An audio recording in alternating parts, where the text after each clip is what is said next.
Hello, guys. Welcome to Sit Down Marks here with the Dirty Bird. You're watching Dirty Bird 33 TV. Thank you guys for joining us here today. We are this is episode number 4 of Sit Down Marks. We've made it 4 episodes, 4 Horsemen episodes. Glad you guys are with us here tonight. So we're going to dive into it here. I'm your heel host, Dirty Bird. We are missing Ziggy tonight. He is having some internet issues, so he won't be with us. But we got Mr. Primo himself, the Texas Rattlesnake, the original. And tonight our special guest, please welcome Mr. The Markiest Mark of all Marky Marks, the Mark himself. Everybody welcome AJ. Thanks for being here, AJ. Appreciate it. Thanks for having me on. It's exciting to be here. I'm excited. Happy to have you, man. AJ's going to be here with us this week, and he's also going to be here with us next Wednesday for our Postmania show. So so looking forward to that. So here we go, man. Let's dive right into the show here. Primo, start us off, man. This day in wrestling history and birthdays. This day in wrestling history, April 7th. Let's start off 1986. Let's start this off WrestleMania edition, this day in history. Yeah. April 7th, 1986, WrestleMania 2 happened. It was special for a real big reason. They had it in 3 separate locations, New York, California, and Illinois for you guys. And I wish Ziggy was here because I was going to give this so he could pop. It was British Bulldogs won there in Illinois. Oh, yeah. That's his tag team. So, fast forward 2013, WrestleMania 29, Cena versus Rock 2, when Cena won the belt off of The Rock. Ooh. And just a couple years ago, WrestleMania 35, first ever all-women's main event, Becky Two Belts was born when she beat Charlotte and Ronda Rousey. Wow. I miss her. When's she coming back anyways? I know. It's got to be soon, man. It's been over a year. That's about the clearing time for having a baby, I think, isn't it? Yeah. Off having babies. Get back there. I guess there's no set standard. Yeah, right. I guess not. I mean, Seth is back. Come on. Come on. Get her back out there. Nice. So, April 7th birthdays. We got three big birthdays today. Matt Anoa'i from the Anoa'i family, otherwise known as Rosie, was born today. Oh, yeah, nice. Another one, Darren Drozdov, Droz, was born today, 1969. Droz. He's going to puke! He's going to puke, yeah. He's going to puke! And then you got Sanjay Dutt was born today, also, 1982. Put that on the list of things I didn't think Primo would do today. Sanjay Dutt. That's it for wrestling history on April 7th. Okay, nice. A lot happened, man. That's pretty sweet. A lot happened in the history. So we want to thank our sponsors, man. CoastlandApparel.com. We're rocking the hats and the shirts as usual. I got the my Coastland is all in the washing, but I stole this from my girlfriend. There it is. Yeah, nice. The women love the sweatshirts, man, and the double strings, man. They do. So, so let's pop that rowdy, man. What are you guys drinking today? We got cherry limeade today. Oh, my favorite one. Yeah, mine too. Sour green apple. All right. Well, I went with a little orange citrus today. I'm going to try it here. Oh, yeah. It's tasty. Got a nice little orange taste to it. That's delicious. So thank you to Coastland Apparel. Guys, go check that out. It's right there on the screen, www.coastlandapparel.com. Use promo code BIRDTV for 15% off. And we thank Rowdy for supporting us here on the stream. So let's talk about what's going to happen today on the show. We got tons of Mania talk. We're going to give away some stickers for anybody out there. And we're going to give away some stickers. Yep, there they are. AJ is displaying them. It's the the sticker, the official sticker of the show so far. So we'll give away a couple of those. So if you're inclined to have some of those, I'll check back in later, and we'll give away some stickers. Yeah, one right back there on AJ's treadmill. So yeah, put them everywhere, man. Put them all over the place. So. All right, so yeah, let's dive into it, man. We got a lot of Mania talk. I'm excited. It's Mania week. I hope you guys are too, man. Let's get rolling here. Here we go, Primo. Start us off, man. What happened in NXT last Wednesday? Last Wednesday, NXT was the go home before Takeover, which is happening tonight. We started off with Cameron Grimes defeating. It was a solid match, defeating Roddy Strong. They had a altercation in the previous week backstage. Moving on, you had Santos Escobar saying, he's still the rightful cruiserweight champion. Great promo. Yeah, great. Yeah, I was gonna say he was a solid promo, and then he issued an open challenge, and none other than Prince Pretty himself, Tyler Breeze, came out. Which I'm a fan of watching Tyler Breeze work. He's awesome in the ring. One of my favorites right now. Yeah, he's good. Yeah. Yeah. Remember when he was getting the Shawn Michaels comparisons? You know, like he was like, he had the look. He could wrestle. I don't know, man. He had it. He was hot too. So that was solid. He defeated Tyler Breeze in that open challenge match. Of course, that coming up on Takeover, it's going to be him versus Jordan Devlin in that ladder match. I'm pretty excited to see that. Yeah, hope they do a lot for Jordan Devlin's entrance. I love his music. Like gets me pumped up. Another build up coming up. They were trying to build up Raquel Gonzalez even more. As a big singles competitor, as a beast. She's a taller woman. She's jacked. So she's basically defeated Zoe Stark with ease, and her and Io Shirai were actually going back and forth the entire night. So going back to Stark, they're kind of putting like a little bit of the indie babyface kind of thing on her. You know what I mean? Yeah. Like with her, like she's been wrestling for 20-something years. She's just now getting her break. She looks the part. Yeah. She's got the gear of the part. So I kind of feel like they're going to build off of that on down the road. But a good person for Raquel to kind of squash. A little bit, yeah. Yeah.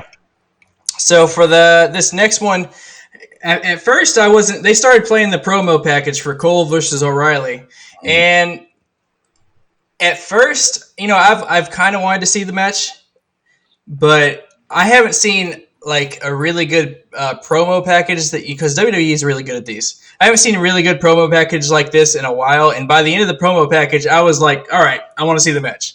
So yeah, right. So they did a good job on that promo package. Cole versus O'Reilly, that's coming up at Takeover as well. It looked, they basically built it up to be a good blood feud there. It's going to be Cole's Kyle O'Reilly's coming out party, boys. Watch. I think so too. I think you're right. Yeah. Boom. Baby.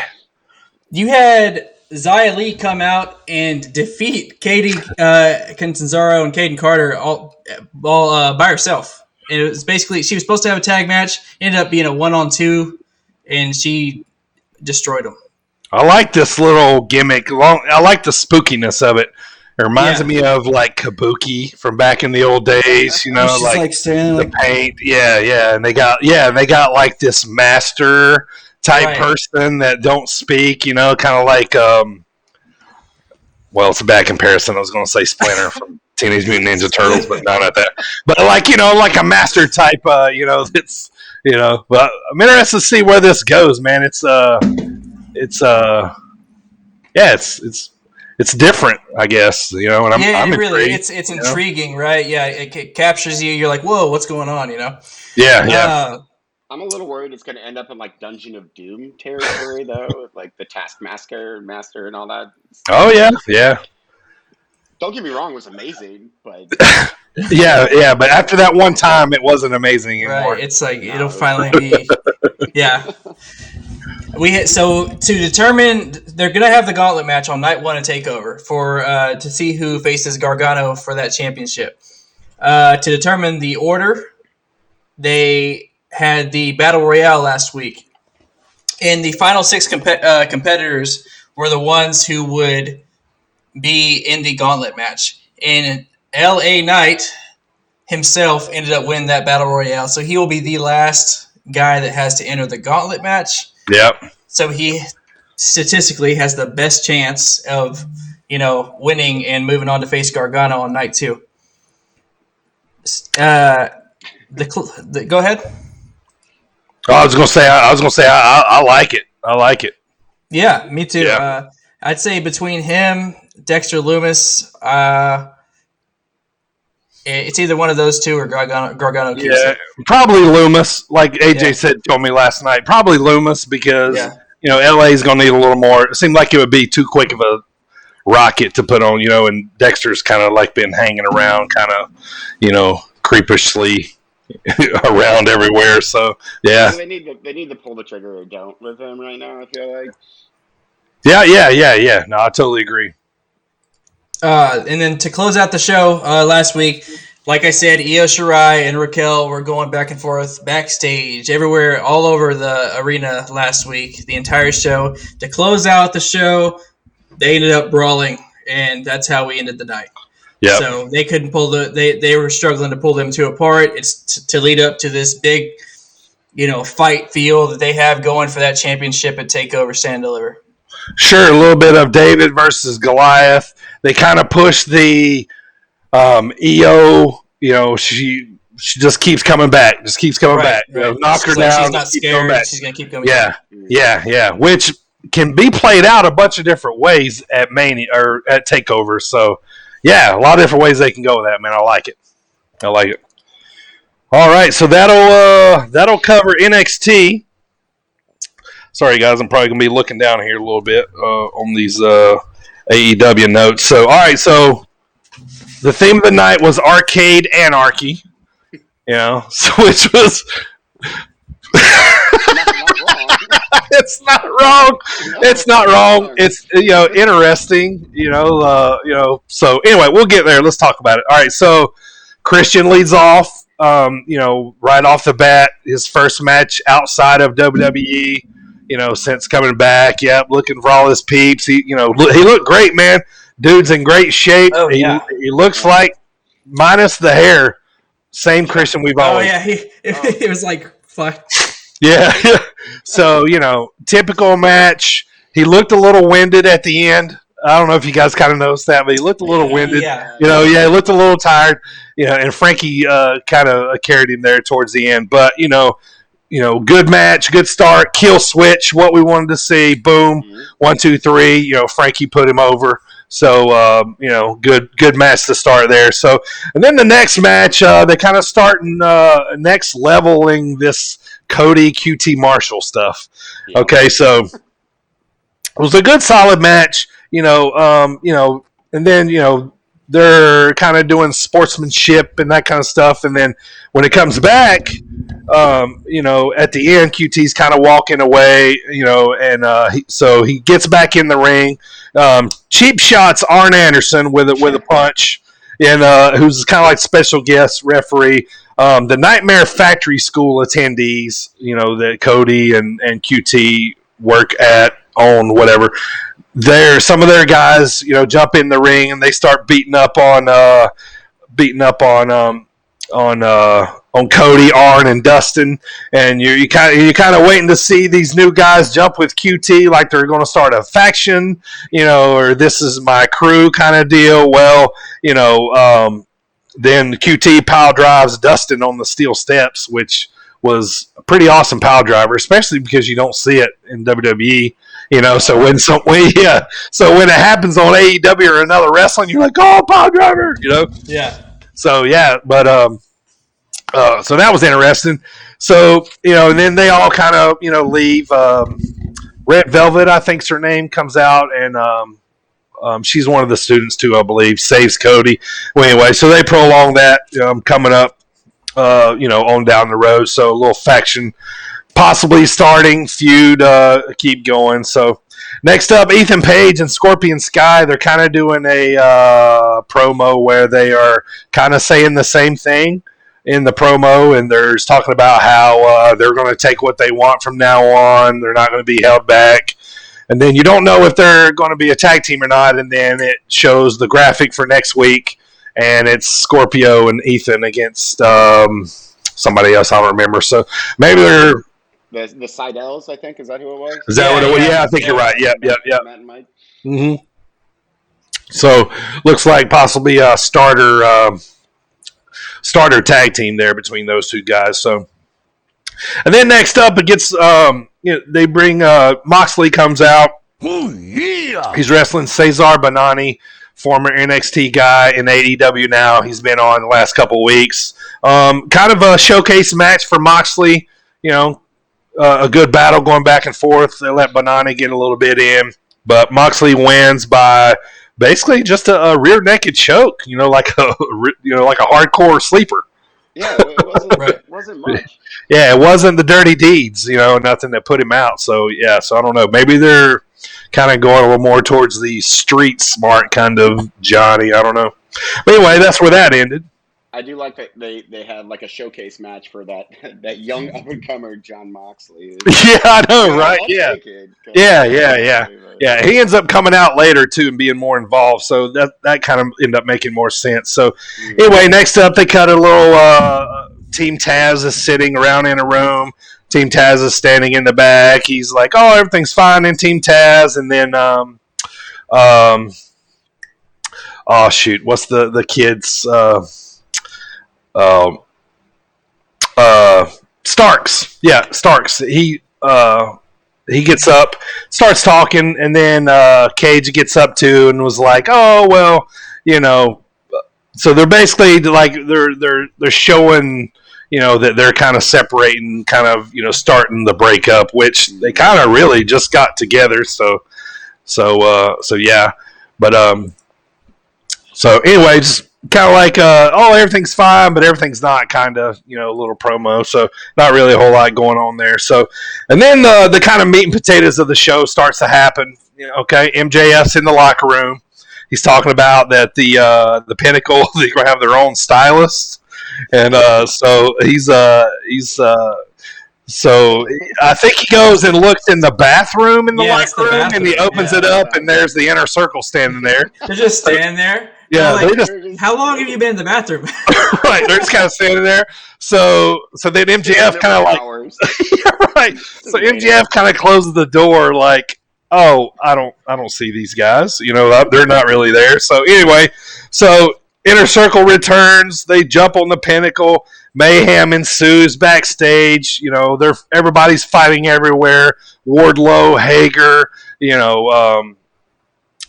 Pride and Powerful are beating up on FTR. Like, it's just a big melee, right? So the first time these guys kind of put hands on each other since the factions, kind of formed. So this is going to be good, man. This is only the beginning. Which Jericho says later. He goes, well, he sticks MJF's head in the toilet in the bathroom. I thought he was going to flush it. yeah. The flush is like part of it, right? He had to. So the night. yeah. So then he pulls MJF's head out. He walks him outside of the bathroom and says, "The worst is yet to come." And then takes and runs him through looks like a Pepsi refrigerator. Mm-hmm. Anyway, like a glass door. Anyway, runs him through it, and then pulls out a little bit of the bubbly. Cue the sound alert. A little bit of the bubbly. That one's on there, Dustin. Yeah, right. That one, and then like he says, this is Jericho says this is our locker room. So kicks everybody out. They slap the Inner Circle sticker back on the side of the locker room, and they've basically taken it back over. So that's all that happens there, pretty much on that. And then they quit show Don Callis talking to the Young Bucks. He tells Nick to take a walk, so he's talking to Matt. we maybe little seeds of a heel turn or something, maybe the Bucks splitting up or something. I don't know. So yeah, hard to say, man. Hard to say, but that would be so weird if the Bucks split up. Yeah. I know. Yeah. They haven't done that yet. So anyway, but Nick walks off. Don's like, oh well, I'll talk business with Matt because Matt, he's got a clear head and all this kind of stuff. So anyway, so he tells him that that he's not being a loyal friend to Omega, that he's dead inside, and so does the acts like he's going to walk off and turn around, smacks Matt across the face. Matt grabs him up and was kind of like he was thinking about, all right. So anyway, so he walks off, and then a little bit later we head to the trios match of the night: Omega and the Good Brothers versus the Lucha Brothers and Laredo Kid. Back and forth match. Holy crap, man! Phoenix, man, good God, how good is this dude? He's amazing. He is amazing. That's the only way to describe him. Really, he is amazing. Man, God, like he just made that match. Like I find myself watching him. Okay, like this. There's 6 guys in this match. I'm watching Phoenix too, even when he's on the right, AJ, right? Yeah, when he's on the apron. Even when he's on the apron, right? Every single match is the Phoenix show. He's fantastic. Yeah, because you're like watching him. He might like jump up and do like a quick flip or something real quick. So you want to catch him anyway. Man, he's just like, man, if that dude could cut some promos, man, holy cow. Yes. He's good. Right, yeah. I heard him grab the mic on Indies, man, and a couple times he had interpreter. But yeah, man, he's just so legit, man. But anyway, so Omega wins with the One Wing Angel on Laredo Kid. Moxley comes out, and this is where it kind of starts, right? So Moxley comes out by himself. He's kind of staring down at the ring, and then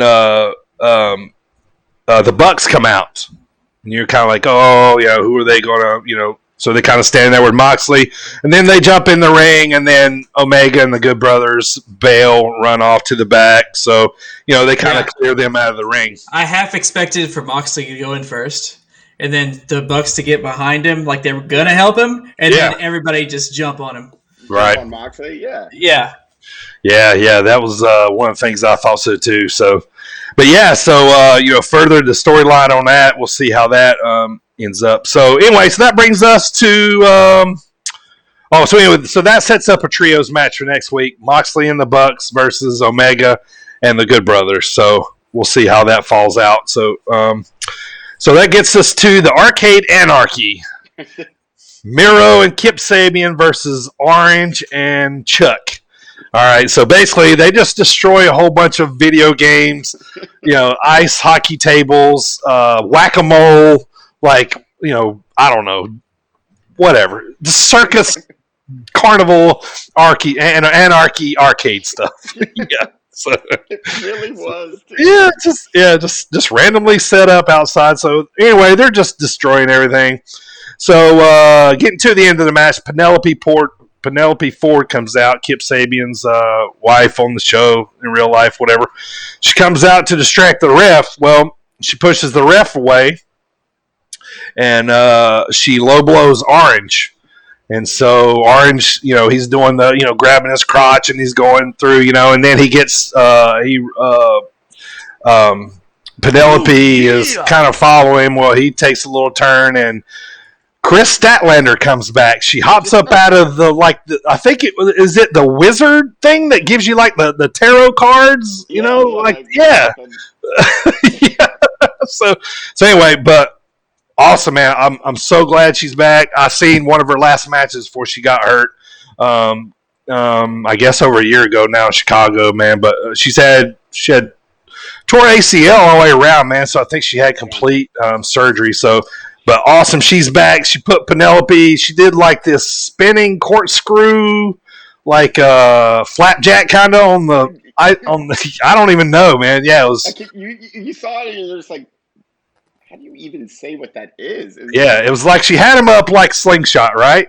Yeah. And then she spun her, and then laid her on her back, with head facing her, on the air hockey table. That's what it was, an air hockey table. So anyway, so she comes back. Miro's beating the crap out of everybody, and then the van shows up. The van rolls up, and they're like, "Oh, it's Trent and his mom." Well, yeah, it's Trent's mom. Trent's in the back. He's mad at Miro, so he comes running out. He gets out of the van, attacks Miro, and then it's all breaking down. Chuck grabs Kip, puts him through a table that's been set up with some some throw blankets over it or something, and then puts them in through the pin. And so Chuck and Orange win. They get the 1, 2, 3, and then the show closes. The best friends are all in the ring.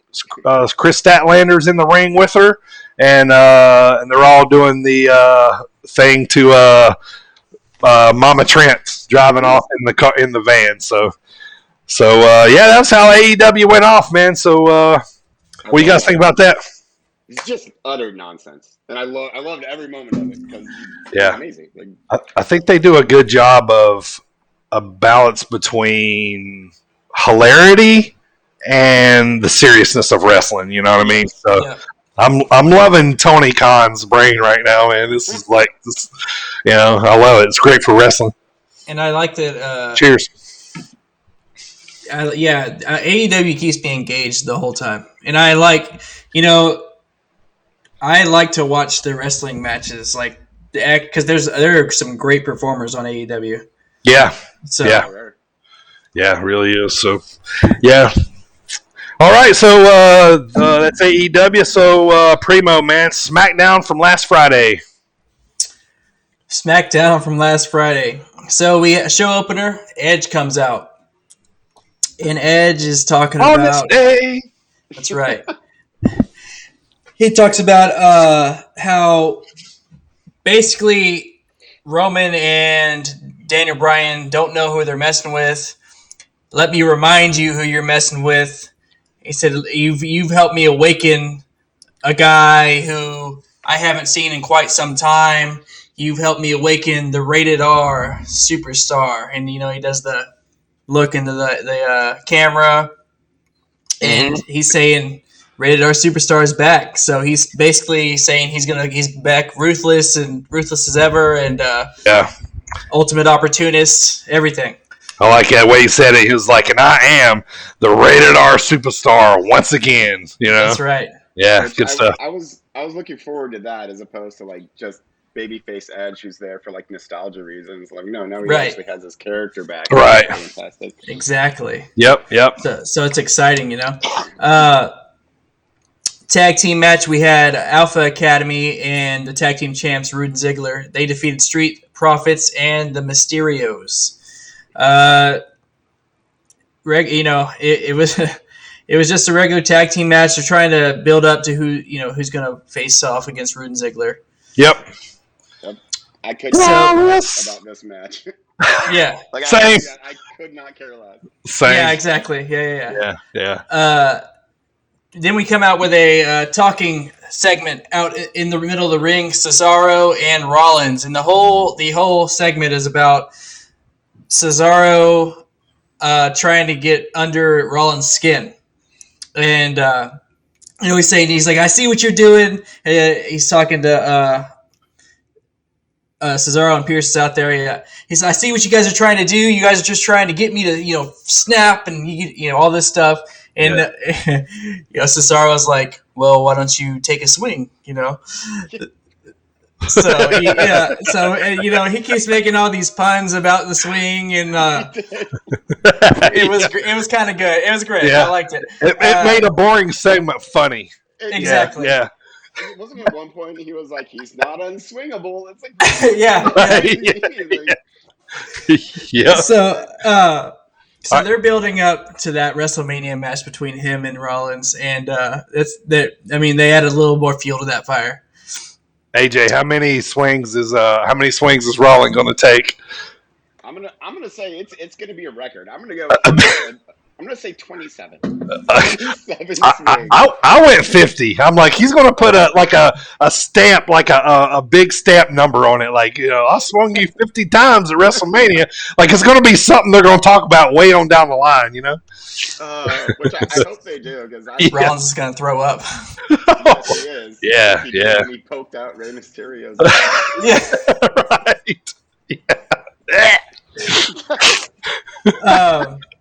Moving on, we had Natalya defeat Shayna Baszler in a singles match, which is, it was off of a distraction, I believe, with Tamina. They're building up. They're trying to make us care about the Women's Tag Team Championship right now. And with Shayna and Nia, it's kind of hard to do. Yeah. What about Tamina in tights? What about that? That's a first. I did like the kind of, and by like I mean I did not like the Michael Jackson kind of pants, and she's almost wearing like a Shinsuke getup. Yeah, you're right. Yeah. You see that they did the heart attack. Yes. Yep. I did kind of mark out to that a little bit. Yeah. And then Natalya poses like, I just did something that my dad used to do. So yeah. I love it, man. I love it. If she's in a tag team with somebody, it's got to be the finisher. It's got to be. Right. It really does. Like, how can it not be?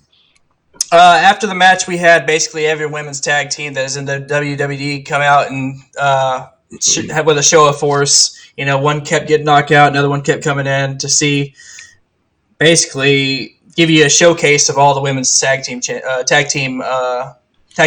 that are going to be trying to go up for that championship. Yeah. I'd say out of all those, Natalya and Tamina or Lana and Dana. I don't know how. It's Lana and Naomi now, right? Yeah, Lana and Naomi. Oh, that's right, Lana and Naomi. Yeah, It's Dana and Mandy. That's my bad. Yeah, Dana and Mandy. I can see him putting the tag belts on somebody that's kind of been in the company for a while, like Dana and Mandy or Naomi and Lana, somebody like that. I can see him doing that, Another match that I don't care. Yep. Nope. Yeah. Exactly. That's what I'm saying. They're trying to make us care, and not working. No. Yeah. I'll watch the finish. Yeah. Yeah, like skip right to it. So, the hard attack is cool. Now right. we had the guest appearance of Logan Paul for Sammy's red carpet, and this whole thing is, I think, it's hilarious that Logan Paul's just like, or like, what? He's just like, you're kind of crazy, dude, but I'm going with it. Yeah. And then, Sammy's still working the conspiracy gimmick. Oh yeah, hardcore.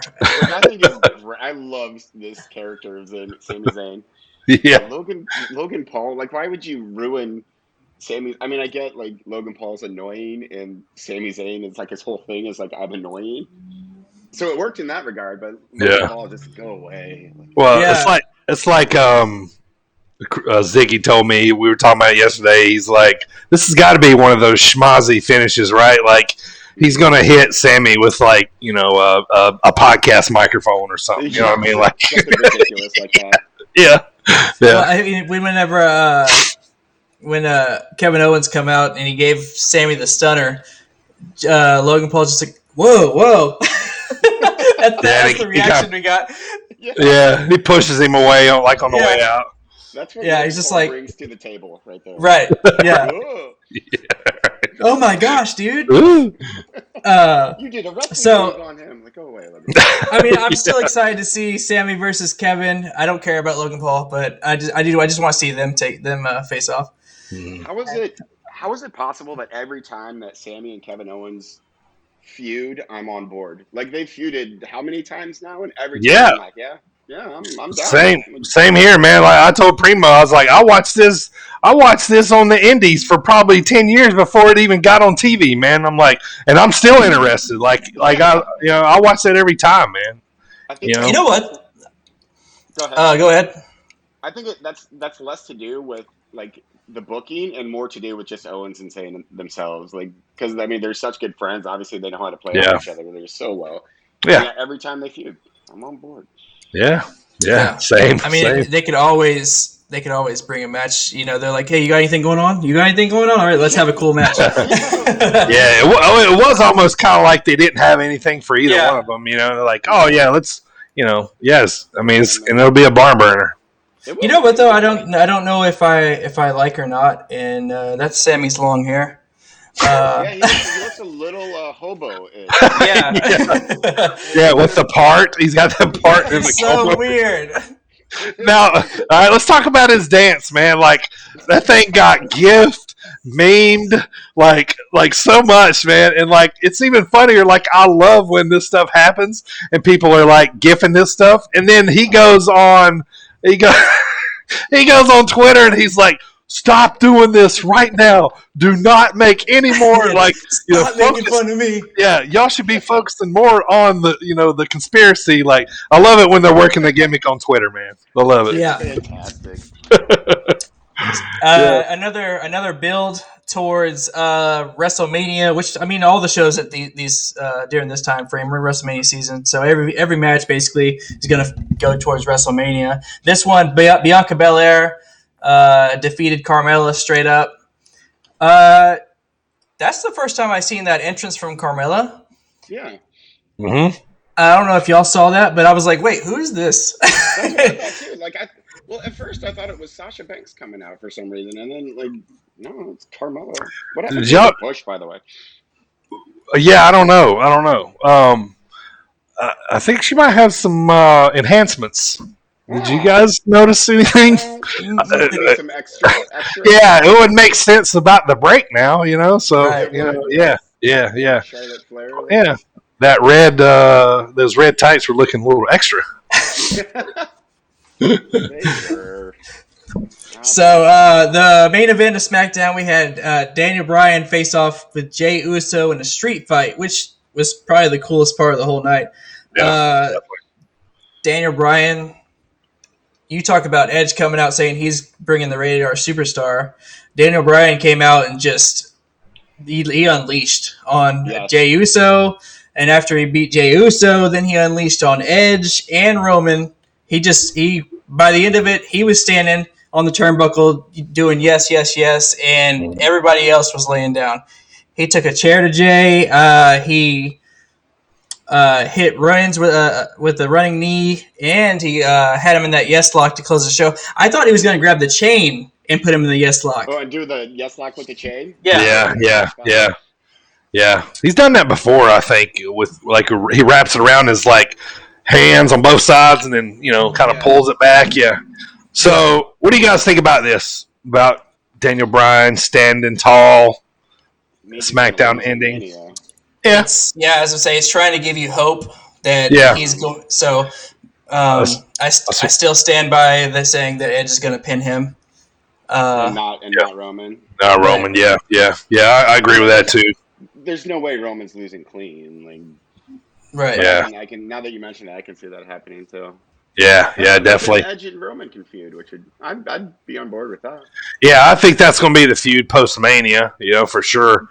I think they'll probably feud a good ways past Mania. To be honest, but yeah. They're trying to bring Daniel up to this level by letting him leaving Roman and Edge laying at the end, just making him legit. I don't think anybody in the world thinks that. Yeah. That he's going to win the match. Nobody questions DB like in his ability, but at the same time, like, come on. Yeah. Yep. So I think he's there for a lot of different reasons. Popularity, less bumps for Edge, softens the match for him. I think that has a lot to do with it. Yeah. Because I think these guys, they're going to go over 30 minutes. That's just my guess. Oh yeah. I think it's. This is the main event, right? This is this will be Sunday nights. Yeah, this is the very last. Yep. McIntyre Lashley will main event Saturday. The first one. So I was actually thinking about that, and I was listening to another podcast, and they were talking about this. Do you think that they put McIntyre and Lashley on their day one? You think they put them on first? Since the first match to get the live crowd pop in a year, and McIntyre didn't get the pop last year. The only reason why they're going to put the title back on him is Yeah. so they can get that live. I read that too, that they're not doing any pre-show matches this year because they want the first pop to be big. And it's gonna go down in history too, as the first match that was back, in front of a live crowd. Yeah. Also, to give them opportunity to put Sasha and Belair in the main event. In the main event. Yeah, very good point. Very good point. Yep, I like that too. Who else could open the show? Like, because if you put, Sasha and Belair in the opener, it kind of loses the. Because it's going to be a good match. Yeah.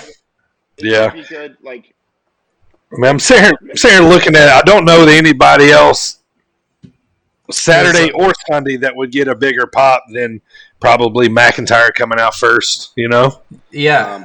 Bad Bunny in his Mania debut in the Bugatti or whatever that car was. Yeah. Yeah. All right. But yeah, so that's SmackDown in a nutshell. They had a little bit going on, but not too much. The biggest thing was Daniel Bryan there at the end with winning that street fight and going crazy on everybody. Yep. It was a great way to end the show. Oh, for sure. Yeah. Great way to end the show. Rolls right into the weekend, and then this past Monday was Go Home Raw. Mm-hmm. So, Primo, what happened there? So Go Home Raw, open up. Speaking of Drew McIntyre, he's out there saying, comes out. He says he's going to end the Almighty Era, which obviously that's what he's there to do. But basically talking up how Lashley didn't go through Drew to get the title. He had Miz do it, and then he beat the Miz to get the title. So anyway, he's talking about this, and Lashley comes out, have a stare down, and that ends that opening segment. Yep. Moving on. Hype. Yeah, yep. It's just more hype for that match. Sure. Yeah. Which I want to see. I like watching those two. That's going to be a physical match for sure. Yeah, I think they're going to just beat lumps into each other for that match. Yeah, which I'm looking forward to. Yeah, absolutely. Yep, I like it. Moving on, we had some more build-ups to the tag team championship match. Xavier Woods defeated AJ with the your boy is the New Day. Kofi caused a diversion with Omos.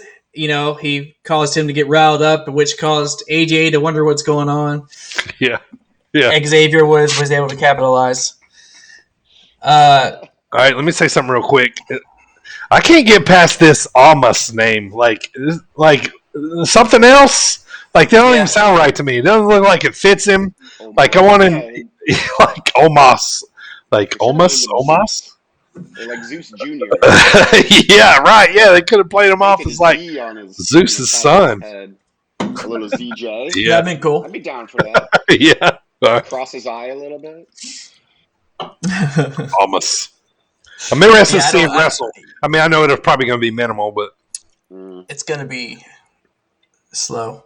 Yeah. You could think of it. Think about the three guys he's in the ring with: AJ, Xavier, and Kofi. Three fast dudes.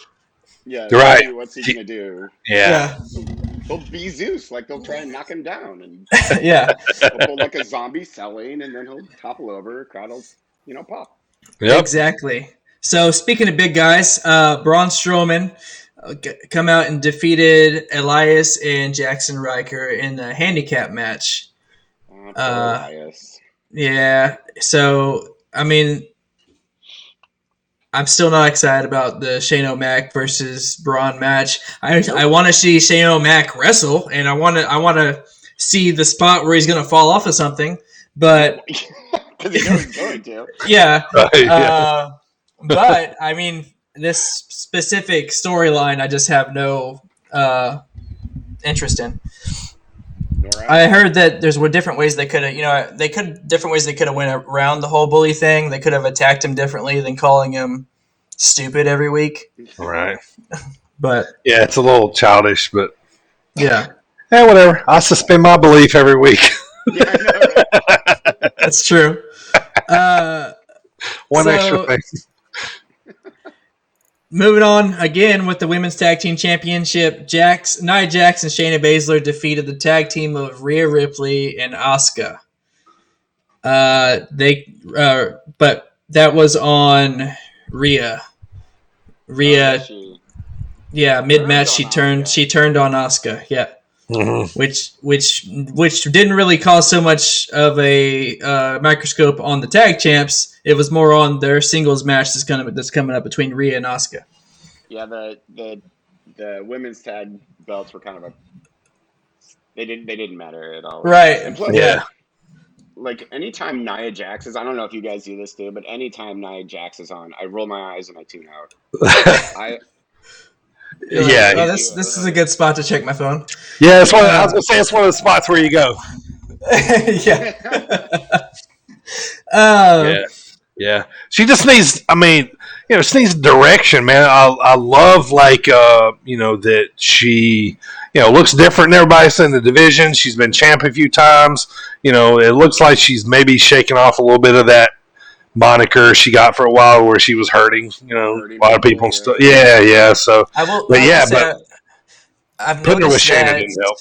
Yeah, I noticed that she's been doing a lot more acting like a giant. Mhm. You know what I mean? It's harder to knock her down. She's just kind of brushing off the other talent when they're in the ring with her. Yeah. So that's kind of good for as far as Yeah. the psychology stuff goes. We had Bobby Lashley defeating. Last week we had him face off against Shelton. This week, he faced off against Cedric. Beat up Defeated Cedric. Yep. Of course, before that, go ahead. they're just trying to get those out of the way, right? Like, because he's in 2 feuds right now, so they're just kind of like trying to all right, get the Hurt Business. Yeah, and I think they looked at it too as like, all right, let's break these guys up. He can wrestle Shelton one week, Yeah, Cedric the next, leading up to gives him Mania. something to do. Yeah. Right? Yeah. In the meantime, they kept calling it MVP a cripple. Yeah. But I mean, I was laughing at that. And they did corner him in backstage before the match, tell him to watch himself. Yep. The Bad Bunny thing. I've said every week during our thumbs down segment that Bad Bunny is my thumbs down every single week. I think it's in my thumbs down this week. So It is definitely in my thumb. it's we collectively got there. He tried his hardest to give a serious promo. Yeah, he's taking his glasses off now, like he's serious. Yeah. But I will say a good thing that came out of it is that what's the guy? I just lost my train of thought. The guy that's in the ring with him. Damian Priest. Yeah, Damian Priest. Yeah, you're right. So Damian Priest, now it's going to be a tag team match. Mhm. So that's good. We're not just going to see a celebrity go over actual talent like Yep. Floyd Mayweather. Yep. Uh-huh. So that's good. Damian Priest is going to get in there and do some work. Good point with Mayweather, by the way. Yeah. It's like this. Yeah. Yeah, with the brass knucks knocking out Big Yeah. Show. That's a whole Did the whole Mr. other T thing. have a celebrity match once? That was one of the funniest things I heard. Who did? Mr. T, like not the boxing match with Piper, but I remember him like he came out in like a ref outfit and like a Scrooge McDuck like sleeping cap on. It was like the weirdest thing ever. And he I can't remember. I think it was Kevin Sullivan or something like that. But he went over someone. Oh yeah. It was like the most ridiculous thing ever. And I hate when celebrities go over like actual. Oh, yeah. performers. Yeah. Way I think this will happen, or put it this way, we all pick Bad Bunny. So, because we know as wrestling fans, celebrities don't lose most of the time. So No. let's book this how we think it's probably going to happen. There's going to be a lot of mix up, and Priest is going to hit Miz with something, and the Deep Six or something like, well, not Deep Six, but he's got a move similar to that. But and then Bad Bunny is going to come off the top rope, elbow or something, and take the pin. And probably. The pin, yeah. And then he'll go away. Exactly what's going to happen. Yeah. Maybe they'll swerve us, but that's usually the way celebrities. Well, I mean, that's another chance for them to. That's why they do the celebrity thing to begin with. It's exposure. Sure. Bad Bunny wins, and every media outlet that he's associated with hears about it. Yeah, that's true. Yeah. What if Bad Bunny turns out to be like a Rey Mysterio high flip? Like a legit luchador? Like he's just amazing. Like he goes out there, he's Ray Phoenix. So after that we had the original show come out. What's up with the birds? When they came out of his butt, right? That was an intentional thing, right? All right, I haven't missed anything, right? That was the first time they did this, right? Yeah. Okay. Did I miss something? Did they say anything about pigeons or birds? They said then release the pigeons. I think is what they said. Okay, yeah, I don't know, man. I don't know how that had to do with it. I was just like, wait, I'd rather see the slippers fly off. Yeah. I was so confused. Right, especially after he came off, about all the getting high jokes, with Kofi and Kofi and Xavier. yeah.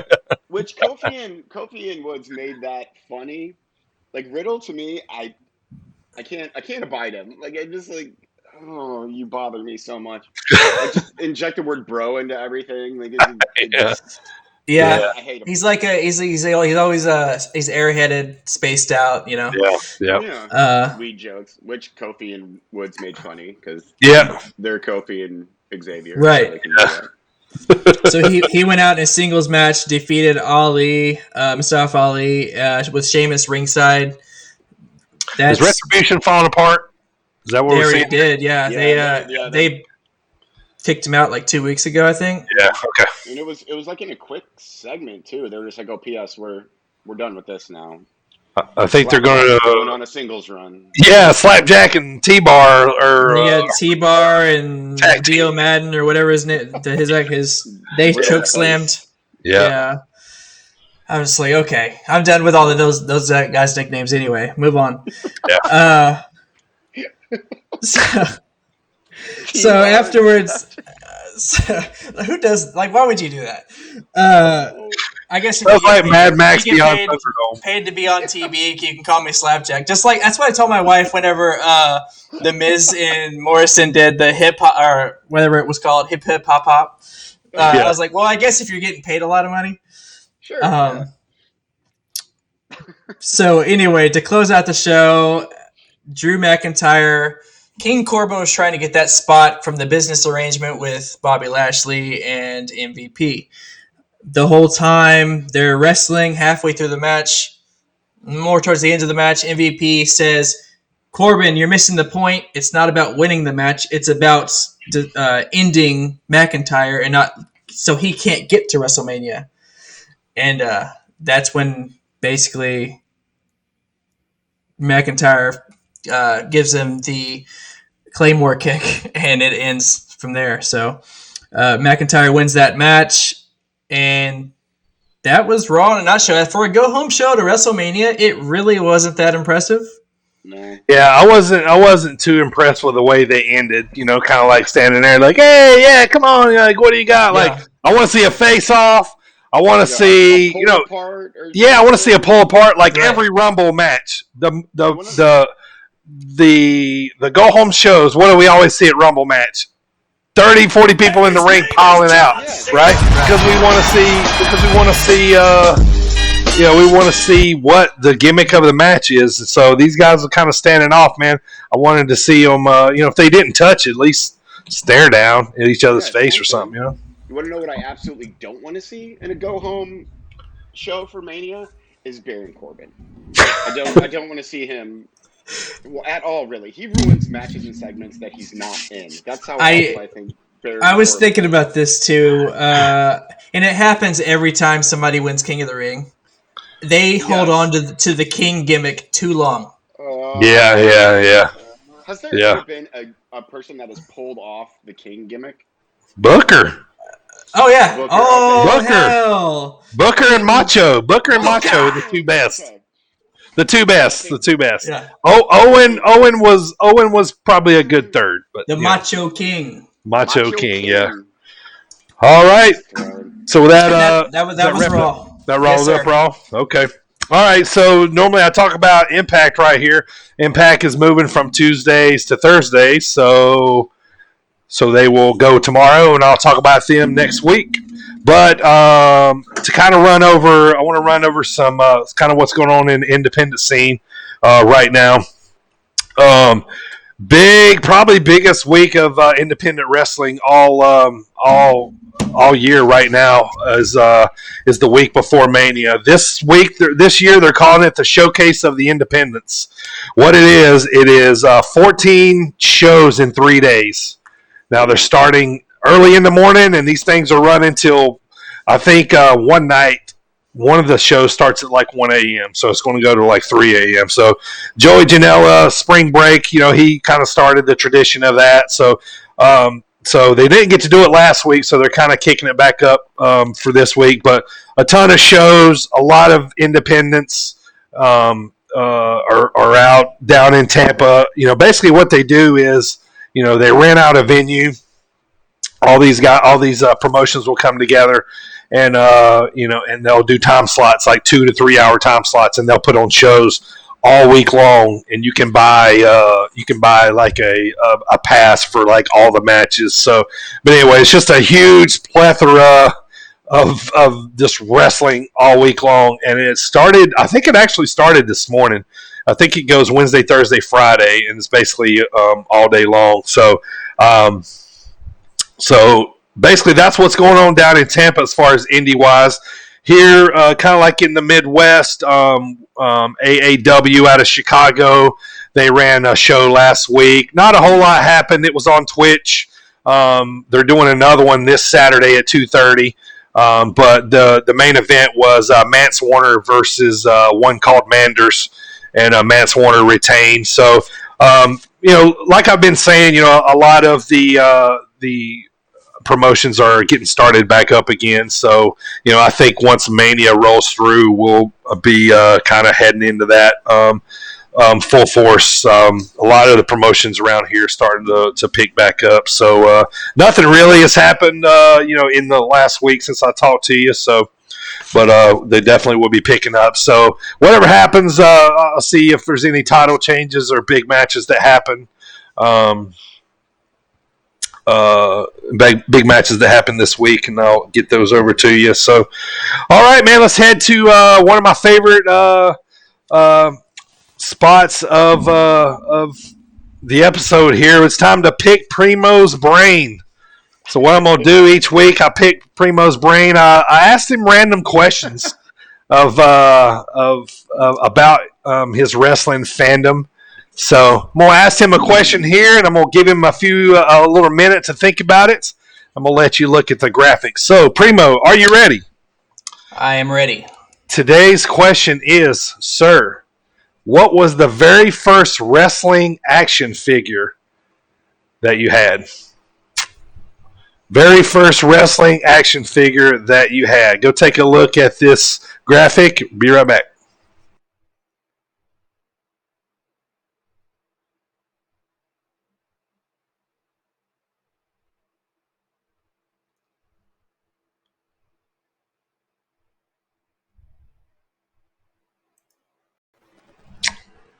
Okay, Primo, you've had, I gave you like a whole 10 seconds there, so I think you probably have the idea. So the question of the day is, what was your very first wrestling action figure? So I was actually a WWE kid growing up, and I don't remember what these were called. They were smaller sized action figure, but they were WCW guys. So like Hogan, like a bunch of classics. So it was like I had a few of those. Like they were like short, stumpy figures. Oh yeah, Yeah, those were the first ones you had. Right. Yeah, so those are the first ones I can remember having. After that, I've had actual figures. I remember having like Undertaker and Shawn Michaels and Sure. Stone Cold, obviously. But yeah, those are the first ones I remember having. Was those little like short size ones. All right, AJ, what was your first action figure wrestling? So I know what mine was. I think I was like 10 maybe something like that. And for my birthday that year, I got the WWE like the ring, Yep. and then I had Bret Hart and Hulk Hogan, who I absolutely despised. So like when I would, do you remember that like the ring? It was supposed to be like the Royal Rumble ring or whatever. Um, but then I had the Bret Hart and the Hulk Hogan, and every time like when I was sitting there playing and making them fight, Bret Hart always went over every single time. I was Always. not a Hogan fan as a child. So coming in the chat, Dirt Diggler said LJN. Does that sound right? LJN. LJN. Was that the name of the action figures? LJN. Maybe. It could have been. Maybe. Yeah. This was Yeah. so long ago. Well, Dirk Diddler probably remembers because he's a lot older than me. LJN made all the early like WWE wrestling games for like Super Nintendo and Nintendo and all that stuff. Oh yeah, you're right.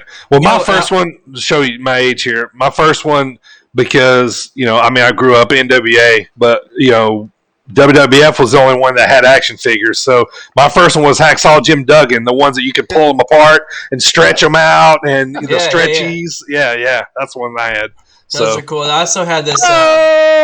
It wasn't a figure, but I remember having these. They're like these pillows. I don't know. They were in like the shape of the like wrestling. Yeah, like yeah, Fluffy exactly. Buddies I or had one of those. Wrestling Buddies. Buddies. I think I had like a Stone Cold one. Yeah. I had an Ultimate Warrior. 80s rubber wrestlers. There you go. That's what I had, Dirt. Thank you, man. Called? Yep. That's what I had. 80s rubbers, Dirk Diggler. All right. So that'll wrap up Pick Primo's Brain for today. So now we're going to head into the main topic of the day. But today's Dropkick discussion is our favorite match of all time. Here, check this out.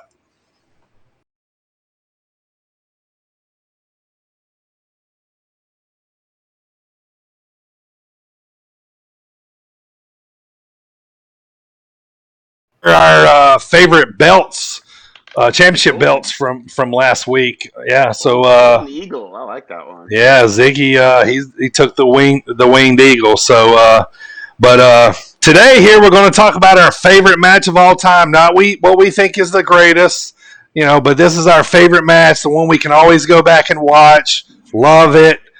Still keeps us entertained. So take a look here.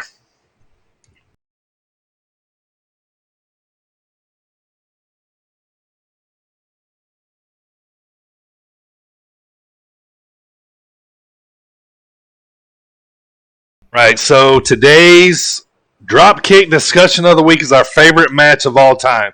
So I'll start with Ziggy. Since Ziggy isn't here, he relayed the message to me of what his favorite match was. I'll just kind of say it. I won't elaborate any on it or nothing. I'll let him do it later. But I knew his favorite match was is Macho Man Ricky Steamboat from Intercontinental match from WrestleMania 3. Some people say they think is the greatest match of all time. So that is Ziggy. So maybe he'll want to talk about that later on next week. So anyway, our favorite match of all time. AJ, you're our guest, sir. So let's hear your favorite match of all time, man. Tell us why, when it happened. Who was in it, why you loved it, all that good stuff, man. So it was tough to pick this one. I had it narrowed down between like 4 or 5 matches, and like most of them had Bret Hart because again I was a giant Bret Hart mark when I was a kid. But it ended up being Tables, Ladders, and Chairs from X7. Yep.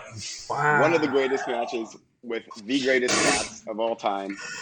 And like I wasn't the biggest Hardy Boys fan, and I wasn't the biggest Dudley fan, but the Dudley's champ. But I loved Edge and Christian so much. And when Edge, it's still my favorite spot of all time. And I know, like, afterwards, Edge said he gave himself like a giant DDT, but the spear on Jeff Hardy out of the midair spear is my favorite. And then, like, when Edge jumps off the ladder, spears Jeff Hardy, and Timed it perfectly. yeah, Yeah. it's my favorite spot of all time. And then the fact that, so the reason why I picked that over the other matches too is because they're the other ones that I go back and watch again and again. But that one, it was also one of the first times that, because when you're a kid, you have like that one spoiled friend who always gets like the cool pay-per-views, and he has like both Super Nintendo and Sega Genesis at his house. So Sure, I hate that guy. like, yeah, me too. But we all became friends with them, so we could go play Streets of Rage and Oh yeah, watch SummerSlam and stuff. right. Yeah. So growing up, we had all that, but like the first time that, because it was because that was 2001, so I couldn't legally drink, but I remember like a bunch of buddies got together, and we all, like, it was in my apartment, or our apartment in college, and we all got together, got a bunch of drinks and stuff, and watched X7, and it was one of the like it's one of those like goofy nights where you're supposed to be in college, we're cool now, blah blah blah, but we all just turned into like our 13-year-old selves again, just completely marking out for the whole entire show. Yeah, And yeah. that was the main event that was Rock and Stone Cold, which is one of the greatest matches of all time. Yeah. But yeah, Great. that match like did it for me. That was it. I loved it so much. I still watch it at least whenever I'm in the mood to like go back and watch like old nostalgic shows. I always go right back to X7, and I always skip right to that match. One of my favorites. I love it so much. Great match, man. It was definitely in probably my handful of matches that I wanted to choose from. So now going to Primo, I think we're might have something similar here. So all right, Primo, take it away, buddy. Well, AJ, Uh-oh. I don't know if y'all can read this, Okay. but it says X7 TLC2. I knew it. I knew it. Primo loves the Hardy Boys. So yeah, I am my favorite tag team. My number one favorite wrestler is Jeff Hardy. Yep. I like watching Spot Monkeys, what's the Spot Fest. I mark out for anything like that. This was the culmination of the matches that they had. The previous WrestleMania, they had it was technically just a ladder match, and they incorporated tables in. That was WrestleMania 2000, where they incorporated tables in with the same three tag teams, the Dudleys, Edge and Christian, and the Hardy Boys. That turned into TLC, officially TLC 1 at SummerSlam, which turned into the best TLC and the match that stole WrestleMania 17, X7, TLC 2. I like AJ mentioned the spear from the ladder, Jeff midair. It's a moment that pauses in time. Yeah. Anybody, people that probably hadn't even seen wrestling may have seen that moment. Like it's crazy. Yeah. Legendary match. Big one for me for that specific match, because Edge and Christian, it seemed like Edge and Christian won a lot of these exchanges. Yeah. But this specific one, I liked the finish, which was them sitting on top of the ladder on the table that was spread across the ladders. Yeah. And they knock Matt off. He flips down into the table, and they sit there with the titles. They're exhausted. It's awesome. And yeah, it's my favorite match. AJ, I don't know if you're allowed back anymore. You stole his thunder. No, I'm kidding. That just means you have good taste. Well, I think too, when you talk about, like we are, favorite matches of all time, so we're talking about the ones we like to watch, these matches fall under what we're talking about and possibly greatest matches of all time. You know what I mean? Because they're that good, There's that crossover. Yeah. We have our taste is that good, apparently. Right. Yeah. Yeah. So, all right. Well, for my favorite match, like I said, we're talking about, when I talk about what we think is the greatest match of all time, it's the match that we think is the favorite that we love to go back and watch. Anybody that's listening to me is probably going to say, "Oh," or anybody that knows me is going to say, "Oh, he's going to say Ric Flair and Steamboat." Well, Ric Flair and Steamboat wrestled 18 million times before I was even 20. So it'd be hard for me to kind of pick out, but like rivalry wise, that's right there. Now I had a hard time picking between two matches. I ended up picking this one. I'm gonna tell you the one that I didn't pick, just because when I'm looking for fun, I'm looking for exciting spots in the match. What I know is going to happen. Why I tune in to watch it. Well, the one I did not pick was Flair's retirement match with Shawn. Oh, with Shawn? Yeah, with Shawn. You had a little bit of a storyline going there. Flair's my favorite wrestler of all time, so it's always fun to kind of watch his favorite last match. But just the emotion. Those guys look like they could have cried at the drop of a second through any of that match, but anyways, Flair was crying at the pin. He was at the pin. Yeah. He was crying before the super kick, Yeah. Yeah, when he said I'm sorry, Rick was already crying, but yeah. So, but anyway, my favorite match, man, to go back and watch, and I go back and I watch it all the time, man, just for the fact of, of all the things that happened in it. It's Taker Foley, man, Hell in the Cell. Oh. 1998, man, King of the Ring. June 28th, 1998, King of the Ring, Civic Arena, Pittsburgh, Pennsylvania. Diggler was just talking about it a few minutes ago in the chat. I was about to say, Diggler called it. Yeah. Taker won with a tombstone pile driver, but everybody remembers the two spots through the cage and off the cage. Like when I watch that, man, it's like, even though I know what's coming, I still draw up when he hits. The fact that he goes up and down they try to get him out of the match twice. So storyline, emotion, physicality, nonsense, really, because he had no reason to do any of that stuff, but just for, he was, he's doing what he loved, and so I mean, just that match has everything for me, man. Like I love going back and watching it, and anybody that knows the wrestling that I grew up on is going to be like, what? But I mean that like AJ, man, like I put it on at the house for background noise, and when I know it's about time for Foley, when I hear he's about to go off the cage, I stop and watch, man. The sound of Foley hitting the table still gets me. Like it's like a sound I've never like heard or seen before in wrestling, man. So and then the two spot where his tooth's up in his nose, and right, yeah, dude, like there's just so much, and then the thumbtacks, and then the other part where and I got this from reading Foley's book.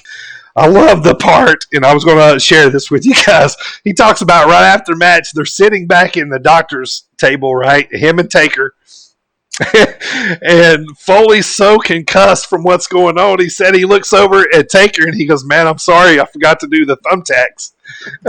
And Taker goes, "Mick, look at your arm." And he said he looked up at his arm, and it's all the way like that. He's like, "Oh, well, I guess I did it for you." What I mean? Like, he's just like, I love those kind of stories, man, like about the matches and stuff. So, just the entertainment value, the shocker of it all. We haven't seen nothing like it before. Haven't seen nothing like it since.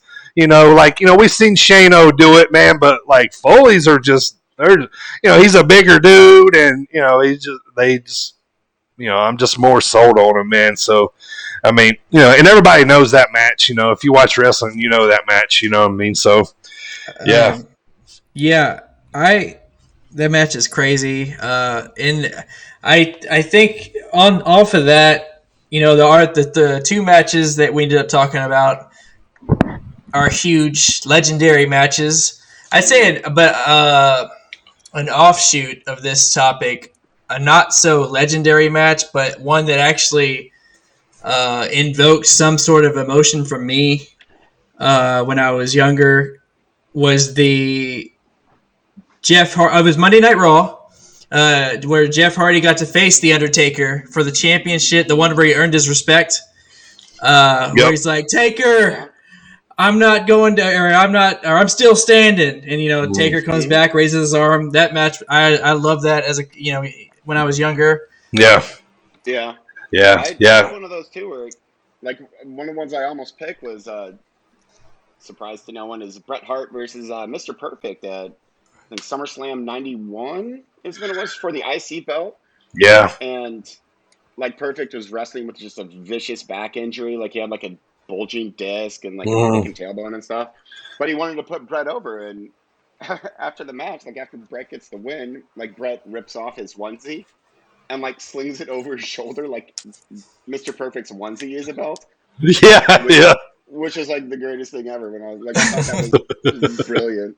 Yeah. But it's kind of the same thing where, like, those two were, like, two of my favorites of all time, and, like, it was like a pass the torch moment between Mr. Perfect and Bret. Like, and then Mr. There he was injured for, like, the next year or whatever, but he wanted to stick around and put Bret over, which I really, really liked. Yep, me too. Well, while you guys are taking a sip, man, cheers to Rowdy energy, Cheers. man. I got the orange citrus today, a little cherry limeade for AJ. Cherry limeade. I Cherry limeade? I got cherry also. All right, yeah, this orange citrus is good, man. Yeah, I want to try that. Thank you to those guys. Thank you to Coastland Apparel for keeping us all threaded up here. I got the always pick it wrong. I got the Kraken shirt here.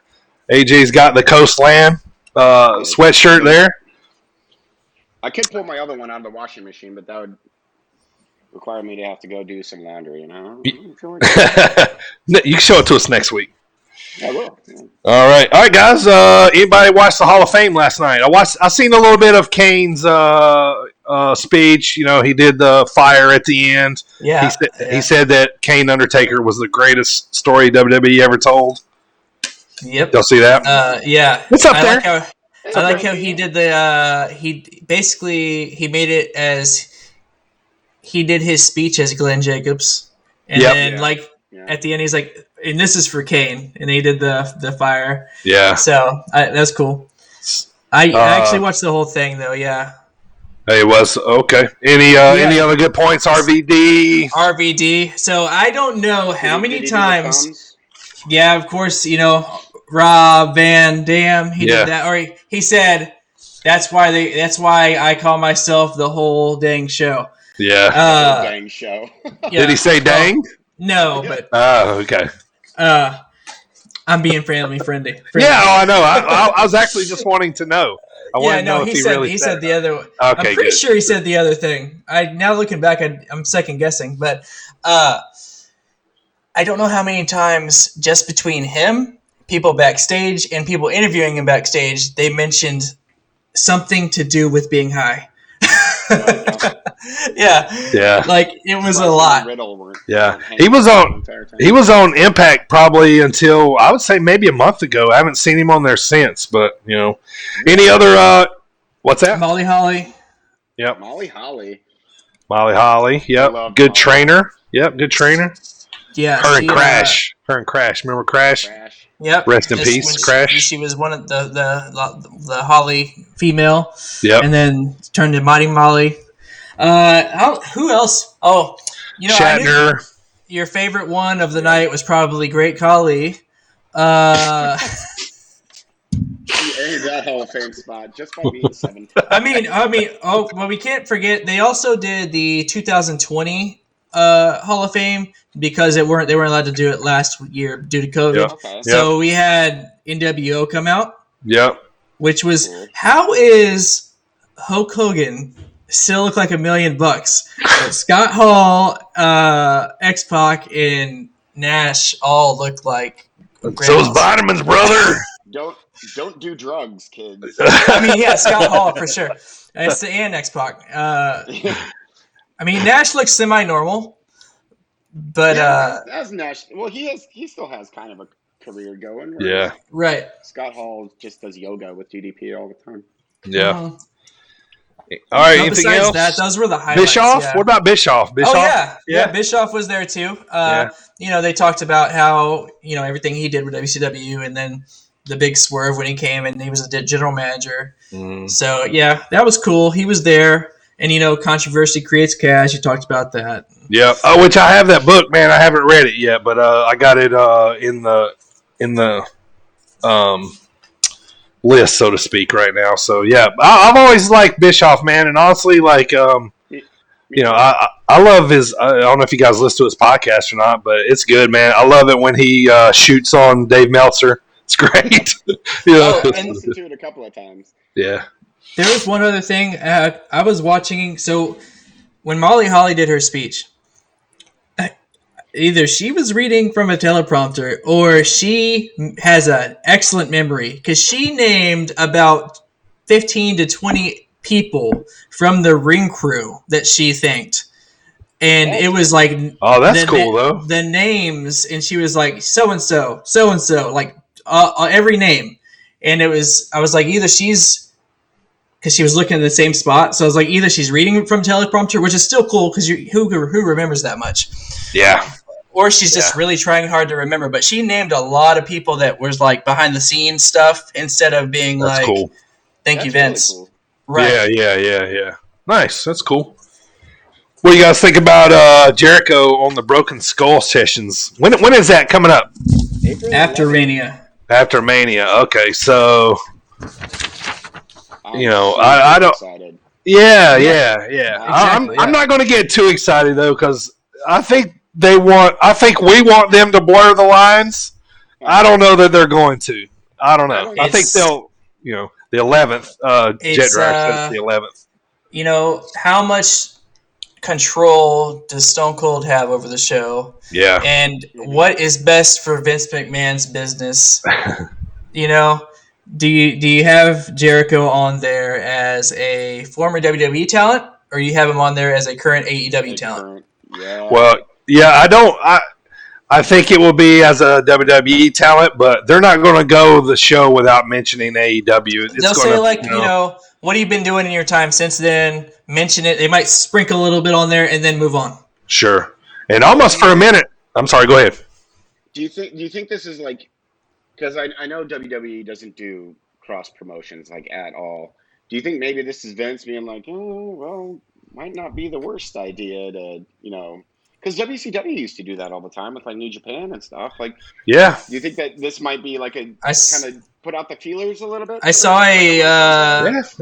a interview with Triple H where he said that they were asked him about it, and he said, well, Vince always says whatever is best for business, and basically saying that they're open to things that are best for business. Yeah, and that can mean a lot of things on a lot of different levels, man. So us as the media or fans, whoever, we'd like to think that there's a WWE versus AEW, wars coming back, like Jet Dryer just said. But you never know, man. It's all about business at the end of the day, and if they can drum up some, there's people are going to put their spin on it however they want, and it's kind of the order of things happening. They're doing it after Mania. So basically they're hoping people buy Peacock to watch Mania and then the Broken Skull session. Sure. Also, on top of that, they're doing this with an AEW superstar after NXT is being announced to go to Tuesdays. Mm-hmm. So it's like you think what you want about it. I'm sure they have a real agenda, but they want the fans to think their own thing. Right. Yeah. To speculate and then, I guess, purchase things off of that speculation. Yeah. Savvy. Yeah, we're already interested. Yeah, we're already interested. They already got us hooked. When we seen Jericho and Stone Cold face to face, we're all like, that's two of my top 5, so I was interested right away. Right, so. Yeah. All right, so we'll see how that ends up going through. AJ, have you switched to Peacock yet? Yeah, I did it automatically through my Primo, it was you last week that your internet provider just did it Yeah. automatically. Like you got it free. Yeah, that was see, I do watch the show. Yeah. It might Right answer, do sir. it automatically. Yeah. So Yeah. I'm Pecan. I just signed up yesterday, and I was texting with Primo about it. You know, they got a lot of work to do. The interface is not very friendly. I picked out a pay-per-view and just seen how easy it was for me to go find it, and it wasn't that easy. So Nope. I was almost a little irritated, but network was that way, so Yeah, network. hopefully they'll fix it. As long as and here's another thing too is like, I hope all the streaming and everything goes well this weekend. There's no problems or nothing. So Well, yeah. I mean, it'll be a real test to the servers. So, I mean, if they get through this weekend with no problem, then they're probably good to go. So. But Wrestler Spotlight of the Week is I was talking with the boys here before we started. I want to talk about Santos Escobar here, our NXT Cruiserweight Champion. He's coming to Mania to wrestle Jordan Devlin, who was the champ over in the UK. And then COVID hit. He had travel issues. They stripped him of the title. So anyway, they're going to unify the title again. But the boys are backing me up, man. Like, maybe I just haven't paid that much attention to him. Maybe I have, wrestling-wise. But, for whatever reason, man, that promo that he cut yesterday, it looked natural. He looked very comfortable doing it. I was intrigued by the match anyway because I want to see which way they're going with it. But now I'm even more intrigued because I loved how he delivered the promo. Like I said, he's got lucha lineage. This dude, he's big Mexican star. All his family were wrestlers, and and he's coming into his own, man. That was a fire promo. I loved it when he was done. I was like, man, I wish he could have kept going for another minute or two, but he's kind of coming into his own. At first I was, worried about, when they put his two cronies with him, DJZ, I can't remember his real name, but, it's DJZ now. He's one of the guys in El Legado. So, but, I mean, this he's turning it up, man, and I hope that, I mean, right now, I think Devlin would be a good win too, but I think Escobar is the way to go right now. That's my pick. If this dude was another foot taller, holy cow! Like, Right. just, he's amazing. Like his promos and wrestling and everything. So, all right, guys, tell me where's Andrade going now? He can say Andrade. He can't say Cien Almas, but he can say Andrade. Yeah, So where's he going, guys? I was originally saying, I remember last week I mentioned, maybe he goes back to AAA. Mm-hmm. But then I was like, I got to thinking today about this. And I was thinking about Charlotte. And I was like, well, why would he go to Mexico with Charlotte? So now I've switched my decision to AEW. That was mine. Because I was thinking New Japan. Because I think he would just absolutely kill over in Japan. But then the Charlotte, so I'm going to say AEW as well. I don't think he'll go to Impact. I think AEW is where. Yeah, I think so too. And I think I'm hoping he goes AEW because that's the competitor. But I can see him doing a kind of a little tour, a little AAA tour, a little New Japan. Maybe a little Ring of Honor. They're looking for a kind of shot in the arm. That would do it, especially for Ring of Honor. That would actually be a great Ring of Honor. Just be a little independent contractor. And Ring of Honor is a little more. They let the wrestlers wrestle and the talkers talk. You know what I mean? Yep. There, so I think he would probably flourish a little more. But I don't know, man. Like I feel like he would fit perfectly in Los Ingobernables, man. So with Naito and those guys, I don't know. I feel like he would fit into there. So so we'll see. And Andrade, he got him. He's got a Pro Wrestling Tees store. He dropped like 4 new shirts yesterday. So episode 4, 4 new shirts. So he's So I guess we'll probably know here soon. The rumor that we talked about was that he didn't have a 90-day no compete, but compete.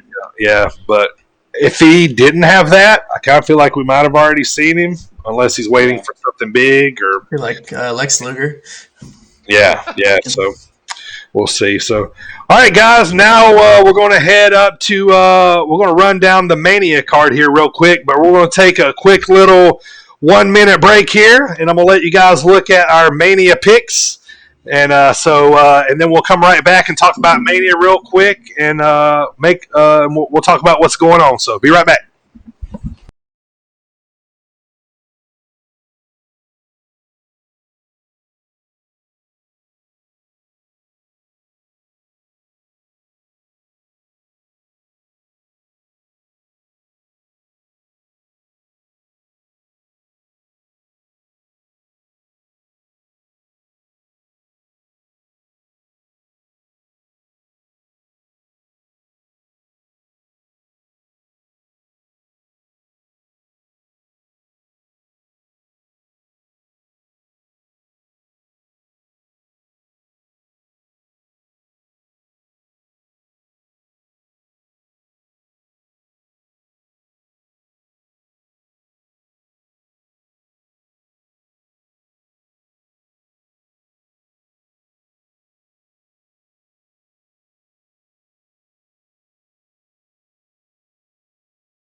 All right, here we're coming back live here shortly. We'll wait on AJ to come back. So hope you guys got a good little look at the rundown for the Mania card. So what we're doing here is, as the list you just seen, we all picked the winners of who we thought was going to be the winner of each match. So I come up. There's 21 matches.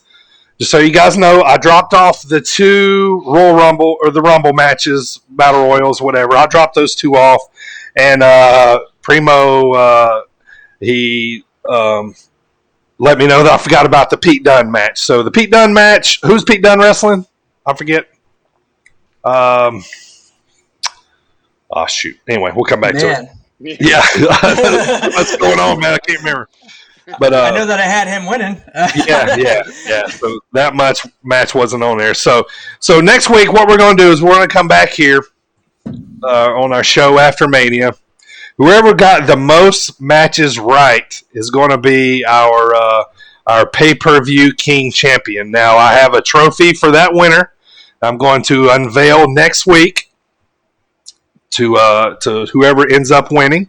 So stay tuned for that next week. So we're going to do this for all the big 4 pay-per-views. So whoever wins this trophy will hold it until what's the next one? Survivor or SummerSlam? SummerSlam. Yeah. So you'll hold this until SummerSlam. So we're going to put this little trophy is going to be on the line every time we have a big 4. So whoever wins this one will take it all the way to SummerSlam. So anyway, we're just going to run through the matches here and just kind of talk about these here a little bit. So I'll also, too, guys, I want to tell you, out of 21 matches that we all picked, okay, only 3 matches did we all pick the same. Really? Oh, wow. I figured it'd be more than that. Only 3 matches we all picked the same, and as we go through those, I'll tell you those. I'm gonna give you a few little excerpts. I'm not gonna tell you who picked what every match because I kind of want it to be a surprise when we get there. So, all right, so let's start off with NXT here going tonight. Io and Raquel. AJ, what do you think happens? I think it's going to be, like you said earlier, a little David versus Goliath action going on. Yep. And I won't say who I think is going over because we want to save it. So okay, I think it's going to be a good match. Not bad. Okay. All right, Primo, Walter versus Ciampa. This is the one of the ones we all picked. We all picked the same way, so we all took Walter. So why Walter? Yeah. So Walter is a dominating force, and they're not going to have him lose anytime soon. Also, why would you give Ciampa the UK NXT Championship? Yeah, But I right. do think this is a chance for Ciampa to. He said he rekindled the black card or whatever. I forget. So Yeah, Blackheart. Yeah. I feel like this is a chance to shave that old man hair. Please, God, shave Yeah. your hair. That's awful. Yeah. So I hope he comes out bald like he's supposed to be. Yeah. All right. But it'll be a solid match. But yeah, I think Walter's too dominant, and he's going to stay that way. All right. Next match, MSK. Pause. Anybody find out what MSK means yet? AJ, do you know? I have no idea. Me neither. Okay. I was trying to be like you and not look it up because we talked about this, and I Yeah. wanted to find it out organically. And Yeah. I still haven't. And I'm to the point too where they always say MSK on the broadcast and they don't ever actually say what it means. So, but anyway, I'll take this one. MSK, GYV, El Legado. I don't think they're going MSK because they just won the cup. So I think this will probably be a showcase between GYV and El Legado. I know GYV is the soon to be NXT Tag Team Champions. Yep. All right, AJ, Balor Cross, man. So What do you think? I think this might be one of the matches of the weekend for me. I'm a huge Balor mark, always have been. In New Japan when he was, the Demon in NXT. His initial main card run was not the greatest, but he had injuries and stuff. But I can vouch. I've known you for years. You were a Balor fan from the beginning. Yep. always have been. But I like his new Prince persona, and I don't think he's losing anytime soon. Like I like Karrion Kross, but Yeah. I mean, I can see it. I could see it either way, but Yeah, this is a solid main event. Do they stick with Balor? Do they put the belt back on Cross, who had it before he got hurt? either way is a great way to go forward. I feel like Yeah. because those two can carry, because they're going to be a bunch of call ups probably, but as long as Balor and Cross are like main eventing, I think NXT is in good shape. Yep, I agree. Escobar, Devlin, Primo. Escobar Devlin. This is a match, probably one of the matches from this whole card that I'm most excited about. In fact, it's one of the matches I'm most excited from now all the way through this weekend. Yeah. And I think Escobar takes it. I think as far as, I think that he will be the one to probably. It'll lean more towards him. It'll look like Jordan Devlin will probably maybe he'll get it. It's a ladder match, they do a bunch of almost type deals. Yeah. So They go up one rung, go up another rung. Worst spot ever. Oh my gosh! Yeah. I suddenly Yeah. can't climb a ladder. Right. Yeah. Anyway, 6 inches off the ground. Better reach for Yeah. that. Right. I like that they made this a ladder match. That's cool. I like that. yeah, and Anyway, I think it'll be a great match. A perfect type of match to try to compete for this championship. So either way it goes, it'll be cool. Especially now that Jordan's back he can come back overseas after the whole COVID thing. Yep. Either way it goes down, I think it'll be a good match. All right, last two, Gargano versus whoever. We're thinking Dexter Lumis, LA Knight, one of those two. I don't think, I think Gargano comes out with some kind of screwy finish or whatever. I think they got a lot of story left with him and Lumis, and they ain't even started with LA yet. So, and then next one after that, Shotzi Moon versus The Way. Candice LeRae and Indy Hartwell with Shotzi and Ember Moon. I don't know. Shotzi and they just got the belts. I don't know if they'll take them off of them yet. But heels win. So The Way just might take this one. And they're associated with Gargano, and the dude does nothing but win pretty much. So, All right. So let's head over to WWE, man. And Pete Dunne versus whoever. Yeah. Is it Wow. Why can I not remember who he's Why facing? can't I think of that either? I have no idea. Somebody Google that. I wrote it down on that spreadsheet, and I I can't know. remember it. You did. We're all excited for that match then. Yeah. Yep. Yeah, I'm actually going to go look here because it's kind of bothering me at this moment. Okay, so Kushida. Kushida. I was just going to say Kushida, yeah. Yeah. All right. So heading down to the WWE now. Let's go through here. All right. So Lashley McIntyre, AJ. We all picked McIntyre. Oh, that's a surprise. I think that might be one of the gimmies. Yeah. I think you guys are right that it might go on first, Mhm. just to get that crowd pop that Drew missed out on last year. Yep. And Yeah. I think it's just He deserves it. He does, and I think it's just gonna be two giant dudes beating the crap out of each other. It's a slobber knocker. Does Yeah. does the whole Hurt Business thing become a swerve, and do they actually get involved? I don't think so. If they do, I don't think it affects the finish. No, Yeah. I think Drew goes over, Yeah. just clean as a whistle. Okay. Primo, next up, man. This is the third and final match that we all picked the same. Bianca and Sasha. Oh, we picked the same one. Everybody went Bianca. I thought we all picked Bad Bunny. That's what I was thinking too. Oh yeah, so four. So I four. was gonna say, this four. was I actually a missed that one, surprise for me. I wasn't Yep. expecting this. Yeah. So basically, I don't know how many times at this point Sasha's held the belt, but she Yeah. is very capable Nine. of main eventing night one, and this being Bianca's big first time WrestleMania moment. I think either way, it's going to be an awesome match. Two talented women wrestlers. It can go either way. Yeah. But we all picked Bianca. I think it's because I think she is going to. She's the future. So Yeah. Yep. This is her coming out party. yeah. Yep. This was Rhea Ripley's spot last year. Should have been anyway. So yeah.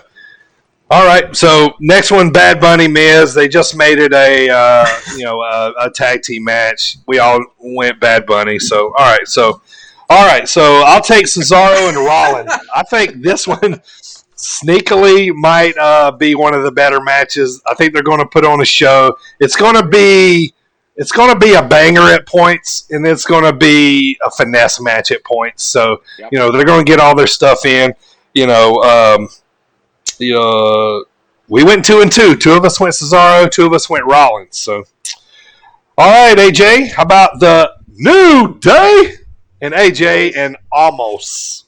So, I think that they're gonna give New Day as many title runs as they possibly can, Yeah, because they're going for 100. They want them to. So do they have the record now, or are they still tied for the record? They have 11.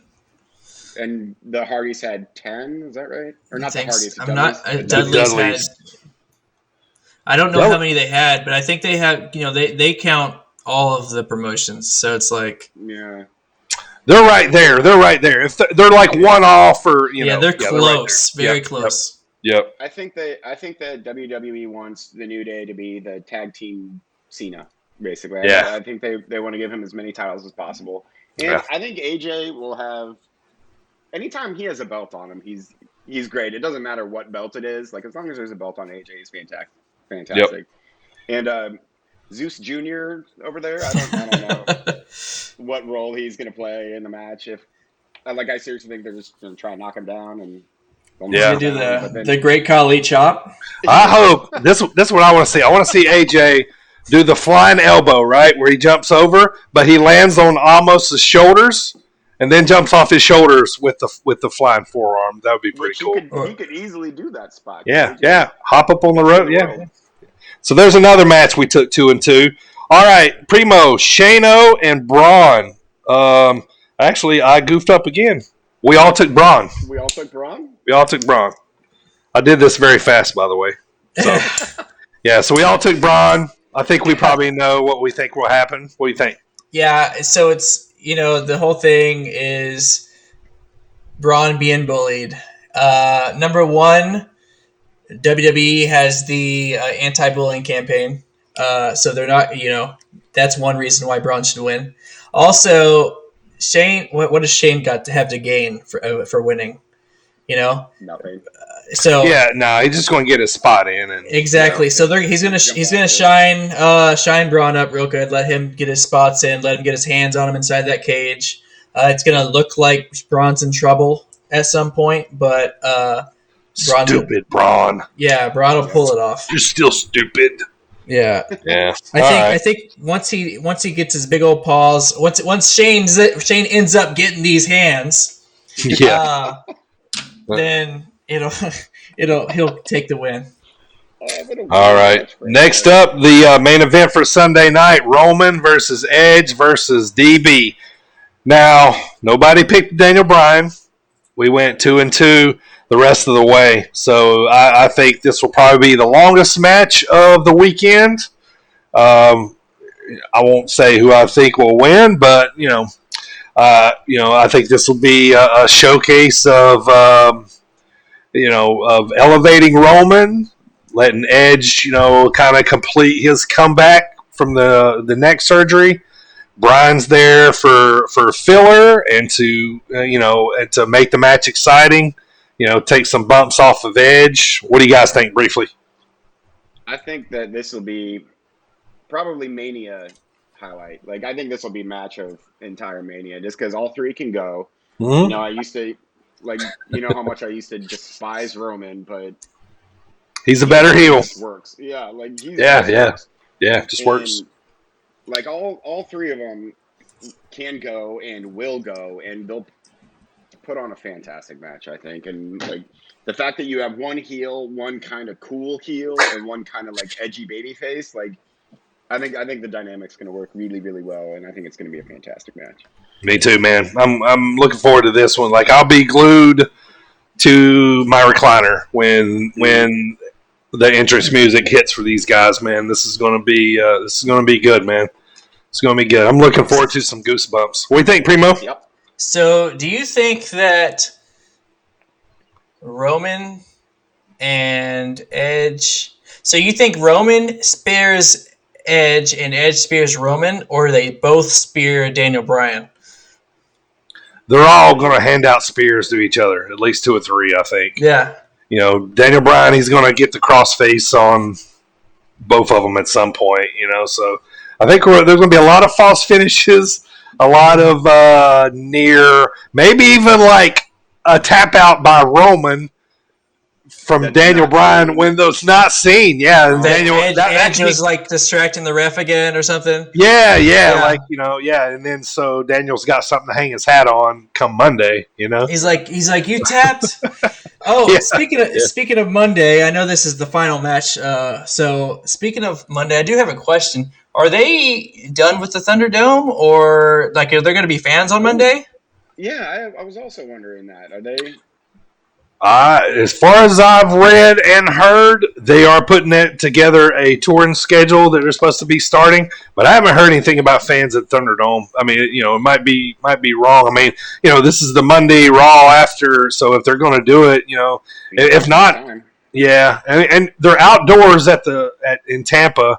But at the Thunderdome, they're inside, so that might make a difference. So I don't know, man. Good question. God, I hope so, man. I'm tired of pandemic wrestling. I will say I am super need fans. Super excited for that first match to come out to fans and for them to hear that pop. And it's going to energize all the wrestlers. Yeah. Yeah. I think up and down the card is going to be just all the wrestlers are going to be top form because of that exact reason. Yeah. One of my favorite things, I think it was either last year or the year prior, was Randy Orton just reacting to it was the Raw after Mania. Randy Orton just kept reacting to the crowd. Yeah, to the crowd. That wasn't a thing. Yeah. Right, yeah. Yeah, so that'd be interesting. Jet Dryer's over here. He said double spear to Daniel. Daniel somehow does the yes lock to Roman, but RKO comes out and distracts the ref to recreate RKO. Listen to Jet Dryer over here booking, man. I like it. Oh, that's He's awesome. trying to take Ziggy's spot. Yeah, the booker. he is. All right, next up, I don't know whose turn it is, but somebody jump in. Oscar Rhea, we are 3-1 on this one. I'm not going to tell you which way, but we're 3-1 on this one. Really? Yeah. Oscar Rhea, I think Rhea probably gets her shine, from last week. She's looking a little more emo these days. Yes. The black lipstick. Yeah. Like the heavy eyeliner and stuff. And I did see Oscar, the chick from New Year's Day, the band. I don't know if y'all are hip to that, but she's going to be doing her entrance. Nice. Mm-hmm. Live. That'll be really cool, actually. Yeah, that'd be sick. I'm a fan of that, so that would be cool. Actually, go ahead. I think that'd also be, as far as women's wrestling goes, that'll be about as physical of a match as they'll allow them to have. Yeah. I think they're gonna beat lumps out of each other. Mm-hmm. Yeah, I think you're right too. Which I love Oscar. Like, anything Oscar, I'm great. Yeah, me too. All right, guys. RKO Fiend. We went 2-2 on this one. Little toss up. Really? Yeah. Any guesses? Surprises me a bit. Yeah. I went. I mean, I'm not going to say what I went with, but I'll say that I think that it's just time for this to be over. Yep. Definitively over. Yeah. So let's see if they definitively put it over. So. All right, so Big E, Apollo, we went 3-1 on this one, so not everybody's convinced one way or the other. Does Big E lose this early? Is this the start of the build, or do they put the belt on Apollo and maybe start pushing Big E to a title run or something? I don't know. This one was kind of a toss-up for me because I can see them wanting to keep it with Big E for a while, but at the same time because Apollo, like, heel Apollo works better than smiley doofus babyface Apollo. Yep. But it's still Apollo Crews. Like, you can make him as much of a heel as you want to. He's still Apollo Crews, and so I don't. Okay, honestly, I don't want to see him get a Mania moment. Like, if Shinsuke's never had a true Mania moment, then why should Apollo Crews get a? Yeah. Because they gave him an accent. He's the Nigerian warrior now, or something, isn't he? Yeah. He did the reverse Kofi Kingston. He did. Yeah, he did. Yeah, sure did. All right. Kofi's like, wait, I'm from Massachusetts. I don't even talk to you. Yeah, I'm just a Bostonian, man. Yeah. All right, next up, KO and Sammy, man. We know what to expect here. 2-2 on this one, so a little flip. I'm looking forward to this match. Again, like, no matter how many times they, bring these two out, but the fact that they both get, Sammy especially gets a singles, just him and just KO Mania match. I think that's good. Yeah. So I'm looking forward to this one a lot too. Speaking of KO Mania, did you see the shirt? He was sporting his KO Mania shirt. He quietly does that every year. Like, they don't even push the shirt. Like, is it even for sale on WWE Shop? It's always he has his own shirt guy. It said KO Mania 6 or 5 or something. And it was like a vintage poster. Yeah. That's crazy. All right, wrap it up, man. Just a few left here. Riddle, Sheamus. We went 3-1. 3 one way, one way the other. So I don't think this will last very long. I think it'll be stiff. Probably a quick little 7 or 8 minute stiff match. So very stiff. Sheamus has been on fire. Yep. Real quick, Jet Dryer said Big E loses, turning him heel, venturing on his own path, separating ties from the New Day. Kind of like that too. Yeah. Heel Big E. We haven't seen that since he was in the Straight Edge Society when he was Punk's bodyguard. He just starts doing the 5 count again. yeah, like King Kong Bundy. Yeah. Yep. But I don't want to see the New Day disbanded though. No, Yeah. I don't think that's ever going to happen. I think we could safely bet on that. So, last match on the card that we picked, guys: Ziggler and Rude versus the Street Profits. We went 3-1 on this one. Is it time the Street Profits get the belts back? Not to Ziggler and Rude. Like I love Ziggler. Like Yeah. Street Profits they're too entertaining. Like I love when the cups shoot up in the air, man. That's great. Yeah, like So original. Raining solo cups. Yeah. Yes. I like when Dawkins does the angel. He gets in it. We want the smoke. Yeah. All right, so that's the 21 matches. You got anything on that, Primo? No, I there was a lot more matches than I recall there being. Yeah. There was also that was also 4 nights worth of entertainment. So Yeah. you know, And I think that I'm still most excited about WrestleMania Night 2. And I am just as excited for Stand and Deliver as I am WrestleMania. Me too. Yeah. And it seems like the NXT guys steal the show or steal the weekend from the main event or the main card every single time there's a Big 4 pay-per-view. Sure. I don't think this is going to be any different. Sure. I'll agree with you.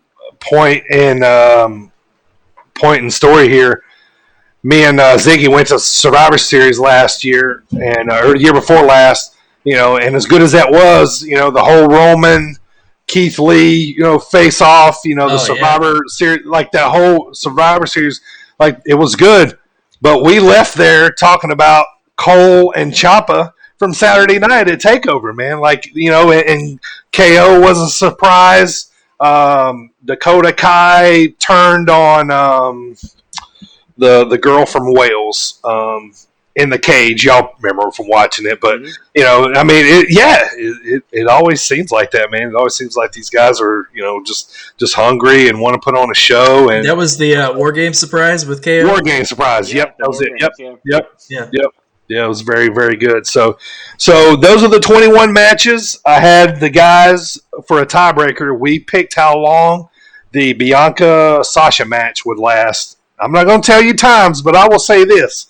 2 of us went early. 2 of us went late. I mean, how early and how late? I feel like what I said was kind of late for a women's match. And I think that's the same thing, actually. All right, well, I'm not going to say anything else. Yeah. Okay, I'll tell you guys later.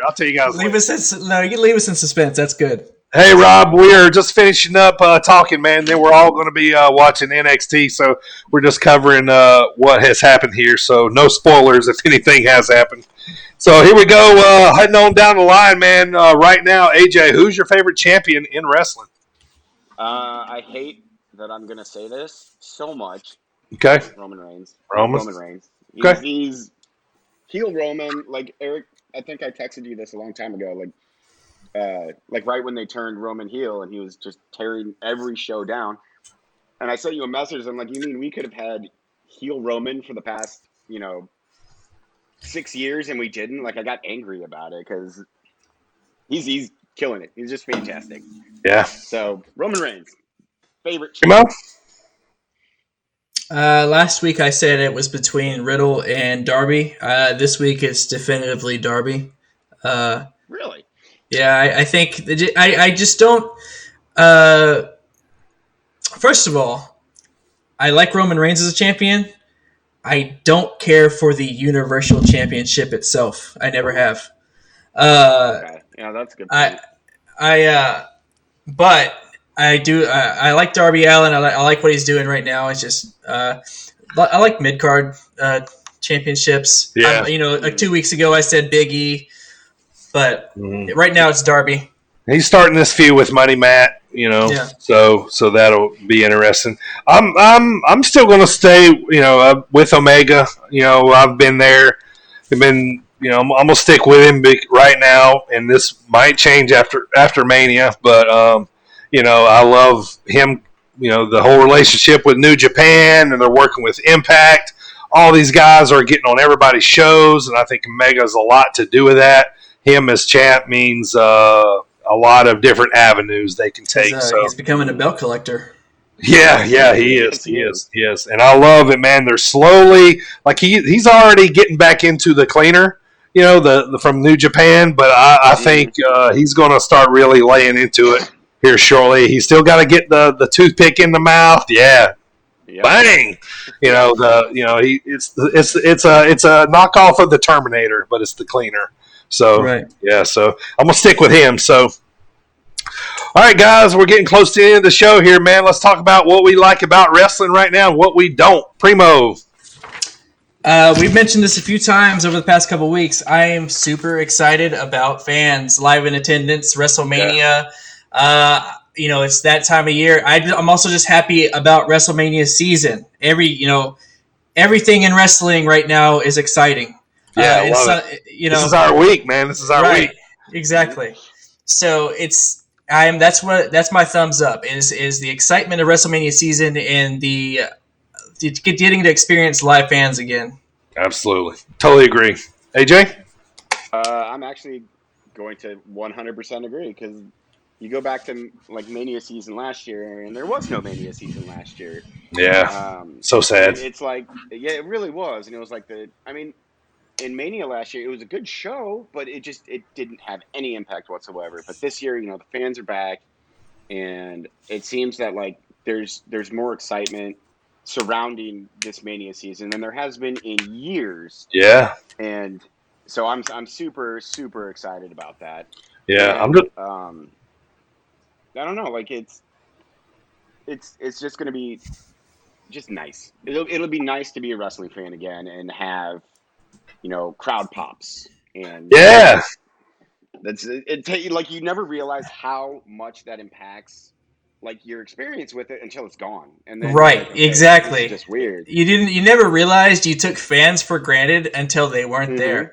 And then I was just like, whoa, this is kind of absurd. Yeah. And I remember watching Mania last year, and that was kind of the beginning of my somberness about pandemic wrestling. It was just awful, man. Like, they've adapted since then. They got the TVs or the screens with fans out there, and so you can see like people pick their nose and stuff on TV, but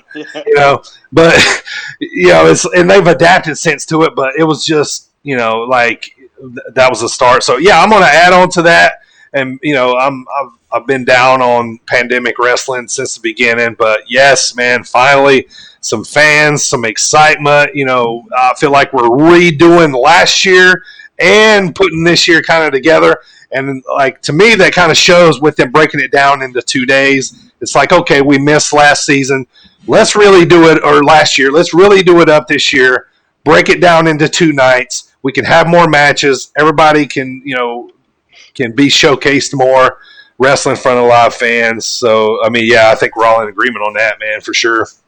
Plus, I do love that they split it into 2 nights because, like, if you bring back, like, live wrestling again and you have a 9-hour show with 14 matches on the card, it's going to lose half of what it's intended to do. Very good point. Right. Really smart to split it into 2. Very good point. I think they said 25,000 in attendance, and I think that 25,000 is going to sound like dang near 75,000. Yep, I think so too. Yeah, for sure. All right, guys. So moving on, man. Let's talk about next week's show. But before we do, man, thanks everybody for chatting along with us here tonight. If you guys are new, we drop the pod here every Wednesday night. We talk about all kinds of wrestling. If you've been watching, you've seen here. So, but if anybody out there in the chat, man, if you guys would like some official Sit Down Mark stickers, I'm giving some away. Just message me on Twitter or Facebook there on my page right there on the front, and I'll send you out some free stickers. So let's talk about next week. So we're going to come back. AJ is going to join us again next week. Thank you, sir. Appreciate AJ being here. He's going to be back here with us next week. Next week, the Dropkick discussion, our main topic, we're going to talk about our favorite match from Mania this year. I'm going to unveil the trophy and the winner of our contest of our Mania picks. So stay tuned for that. And then if we're going to be talking about our favorite matches, should we just talk about the Bad Bunny match like right now? we probably should just go ahead and get it out of the way. I mean, that's definitely going to be our favorite match. I mean, I'm not going to watch. Does he do a shooting star press? And he lands it like Brock did. Like Brock. Yeah. No, he's gonna do a frog splash because it's gonna be like the bunny hop or something. It's gonna be like book it right now. Yeah. So, but also next week, guys, I'm going to introduce a new segment of the show, and we're all going to take turns on this. But this one's going to be called a random wrestling story. And to kind of kick this all off, I'm going to tell the story next week of how I ruined Mick Foley's gimmick at an indie wrestling show. So I'm going to show you guys the video. Take a good little watch. You'll see him at the end. He points to me, and then we'll talk about it. So I might even let it run twice. Okay, so all right. So here's the video. I'll talk about it next week, but here's the video. Take a look. On either side. It's out of line. Sacco! Sacco! Yeah! Good. I got one on either side. It's out of line. Sacco! Sacco! Yeah! Good. I got one on either side. It's out of line. Sacco! Sacco! Yeah! So yeah, full. I can't. I can't wait to tell this story. I'm such an idiot sometimes, man. God. Yeah. So anyway, come back next week. Let me tell this story, man. Like sometimes things just pop out of my mouth when I shouldn't. So anyway, that was the video. Hope you guys enjoyed that. I'll run it back next week and explain it to you. But that's amazing. Yeah, so we're going to run that next. Oh, I got plenty more. Ziggy's phone is full of videos of it's a video archive of Dirty just doing crazy stuff. Dumb stuff, man. I'm so glad that he's I'm so glad he saved all this. So, but anyway, guys, we're going to I'm going to get with Primo here soon. We're going to do a watch along here one day. You know, maybe watch something old wrestling that Primo's never seen before. You know, maybe AJ will even join us, and we'll talk about what's happening here or what's going on with maybe like an old ECW show or something like that. But so that we got that coming up. Also, too, Dark Side of the Ring, a new series. Well, not a new series, but it's a series that's going to be showing. It's going to be coming back on here soon. It's like a documentary into some of the dirtier stories in wrestling. They talked about of course Chris Candido, Chris Benoit, Macho Man and Elizabeth, stuff like that. So they're going to be starting that back up. So we'll talk about that too. And then April 18th on A&E, there's going to be an 8-part series about it's a biography about wrestlers. I think the first one is Stone Cold. Shawn Michaels is in there, so they'll tell some wrestling stories. So I'm all in on that, man. So we'll be talking about that coming up. So yeah, next week, man, we're going to find out who got the most Mania picks right here, and we'll give away that trophy. We'll talk about everything that happened at Mania. AJ, thank you, sir, for being here with us today. Thank you for having me. Yeah, thank you to Rowdy. Cheers. That's going to do it here for us tonight on the Sit Down Marks pod here. We'll see you guys next Wednesday, man. Happy Mania week. Enjoy yourselves. Love all the wrestling. Take it all in. Wrestling is back. We're going to have fans in the stands. It's going to be great. It's going to be looking forward to it. I can't wait till I win my trophy next week when I go 21 and 0. I was already posing earlier. I was thinking, how am I going to wear it? Like, am I going to pull the ring? You're like old school and actually strap it. Right. Right, Well, when I show you the trophy, I don't know that you'll want to wear it, but the significance of it being at your home is going to put you on another level if you win this one. So I'm excited Gonna look that nice for right this. here. yeah. Oh yeah. This- What? Yeah.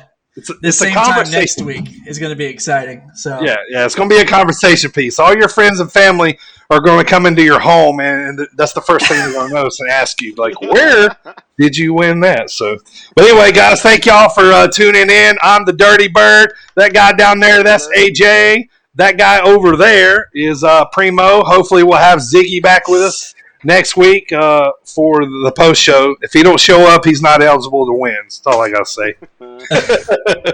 No, we miss Ziggy. He'll be back. Once again, guys, thank you. This is Sit Down Marks. We'll be back next Wednesday. Happy Mania Week.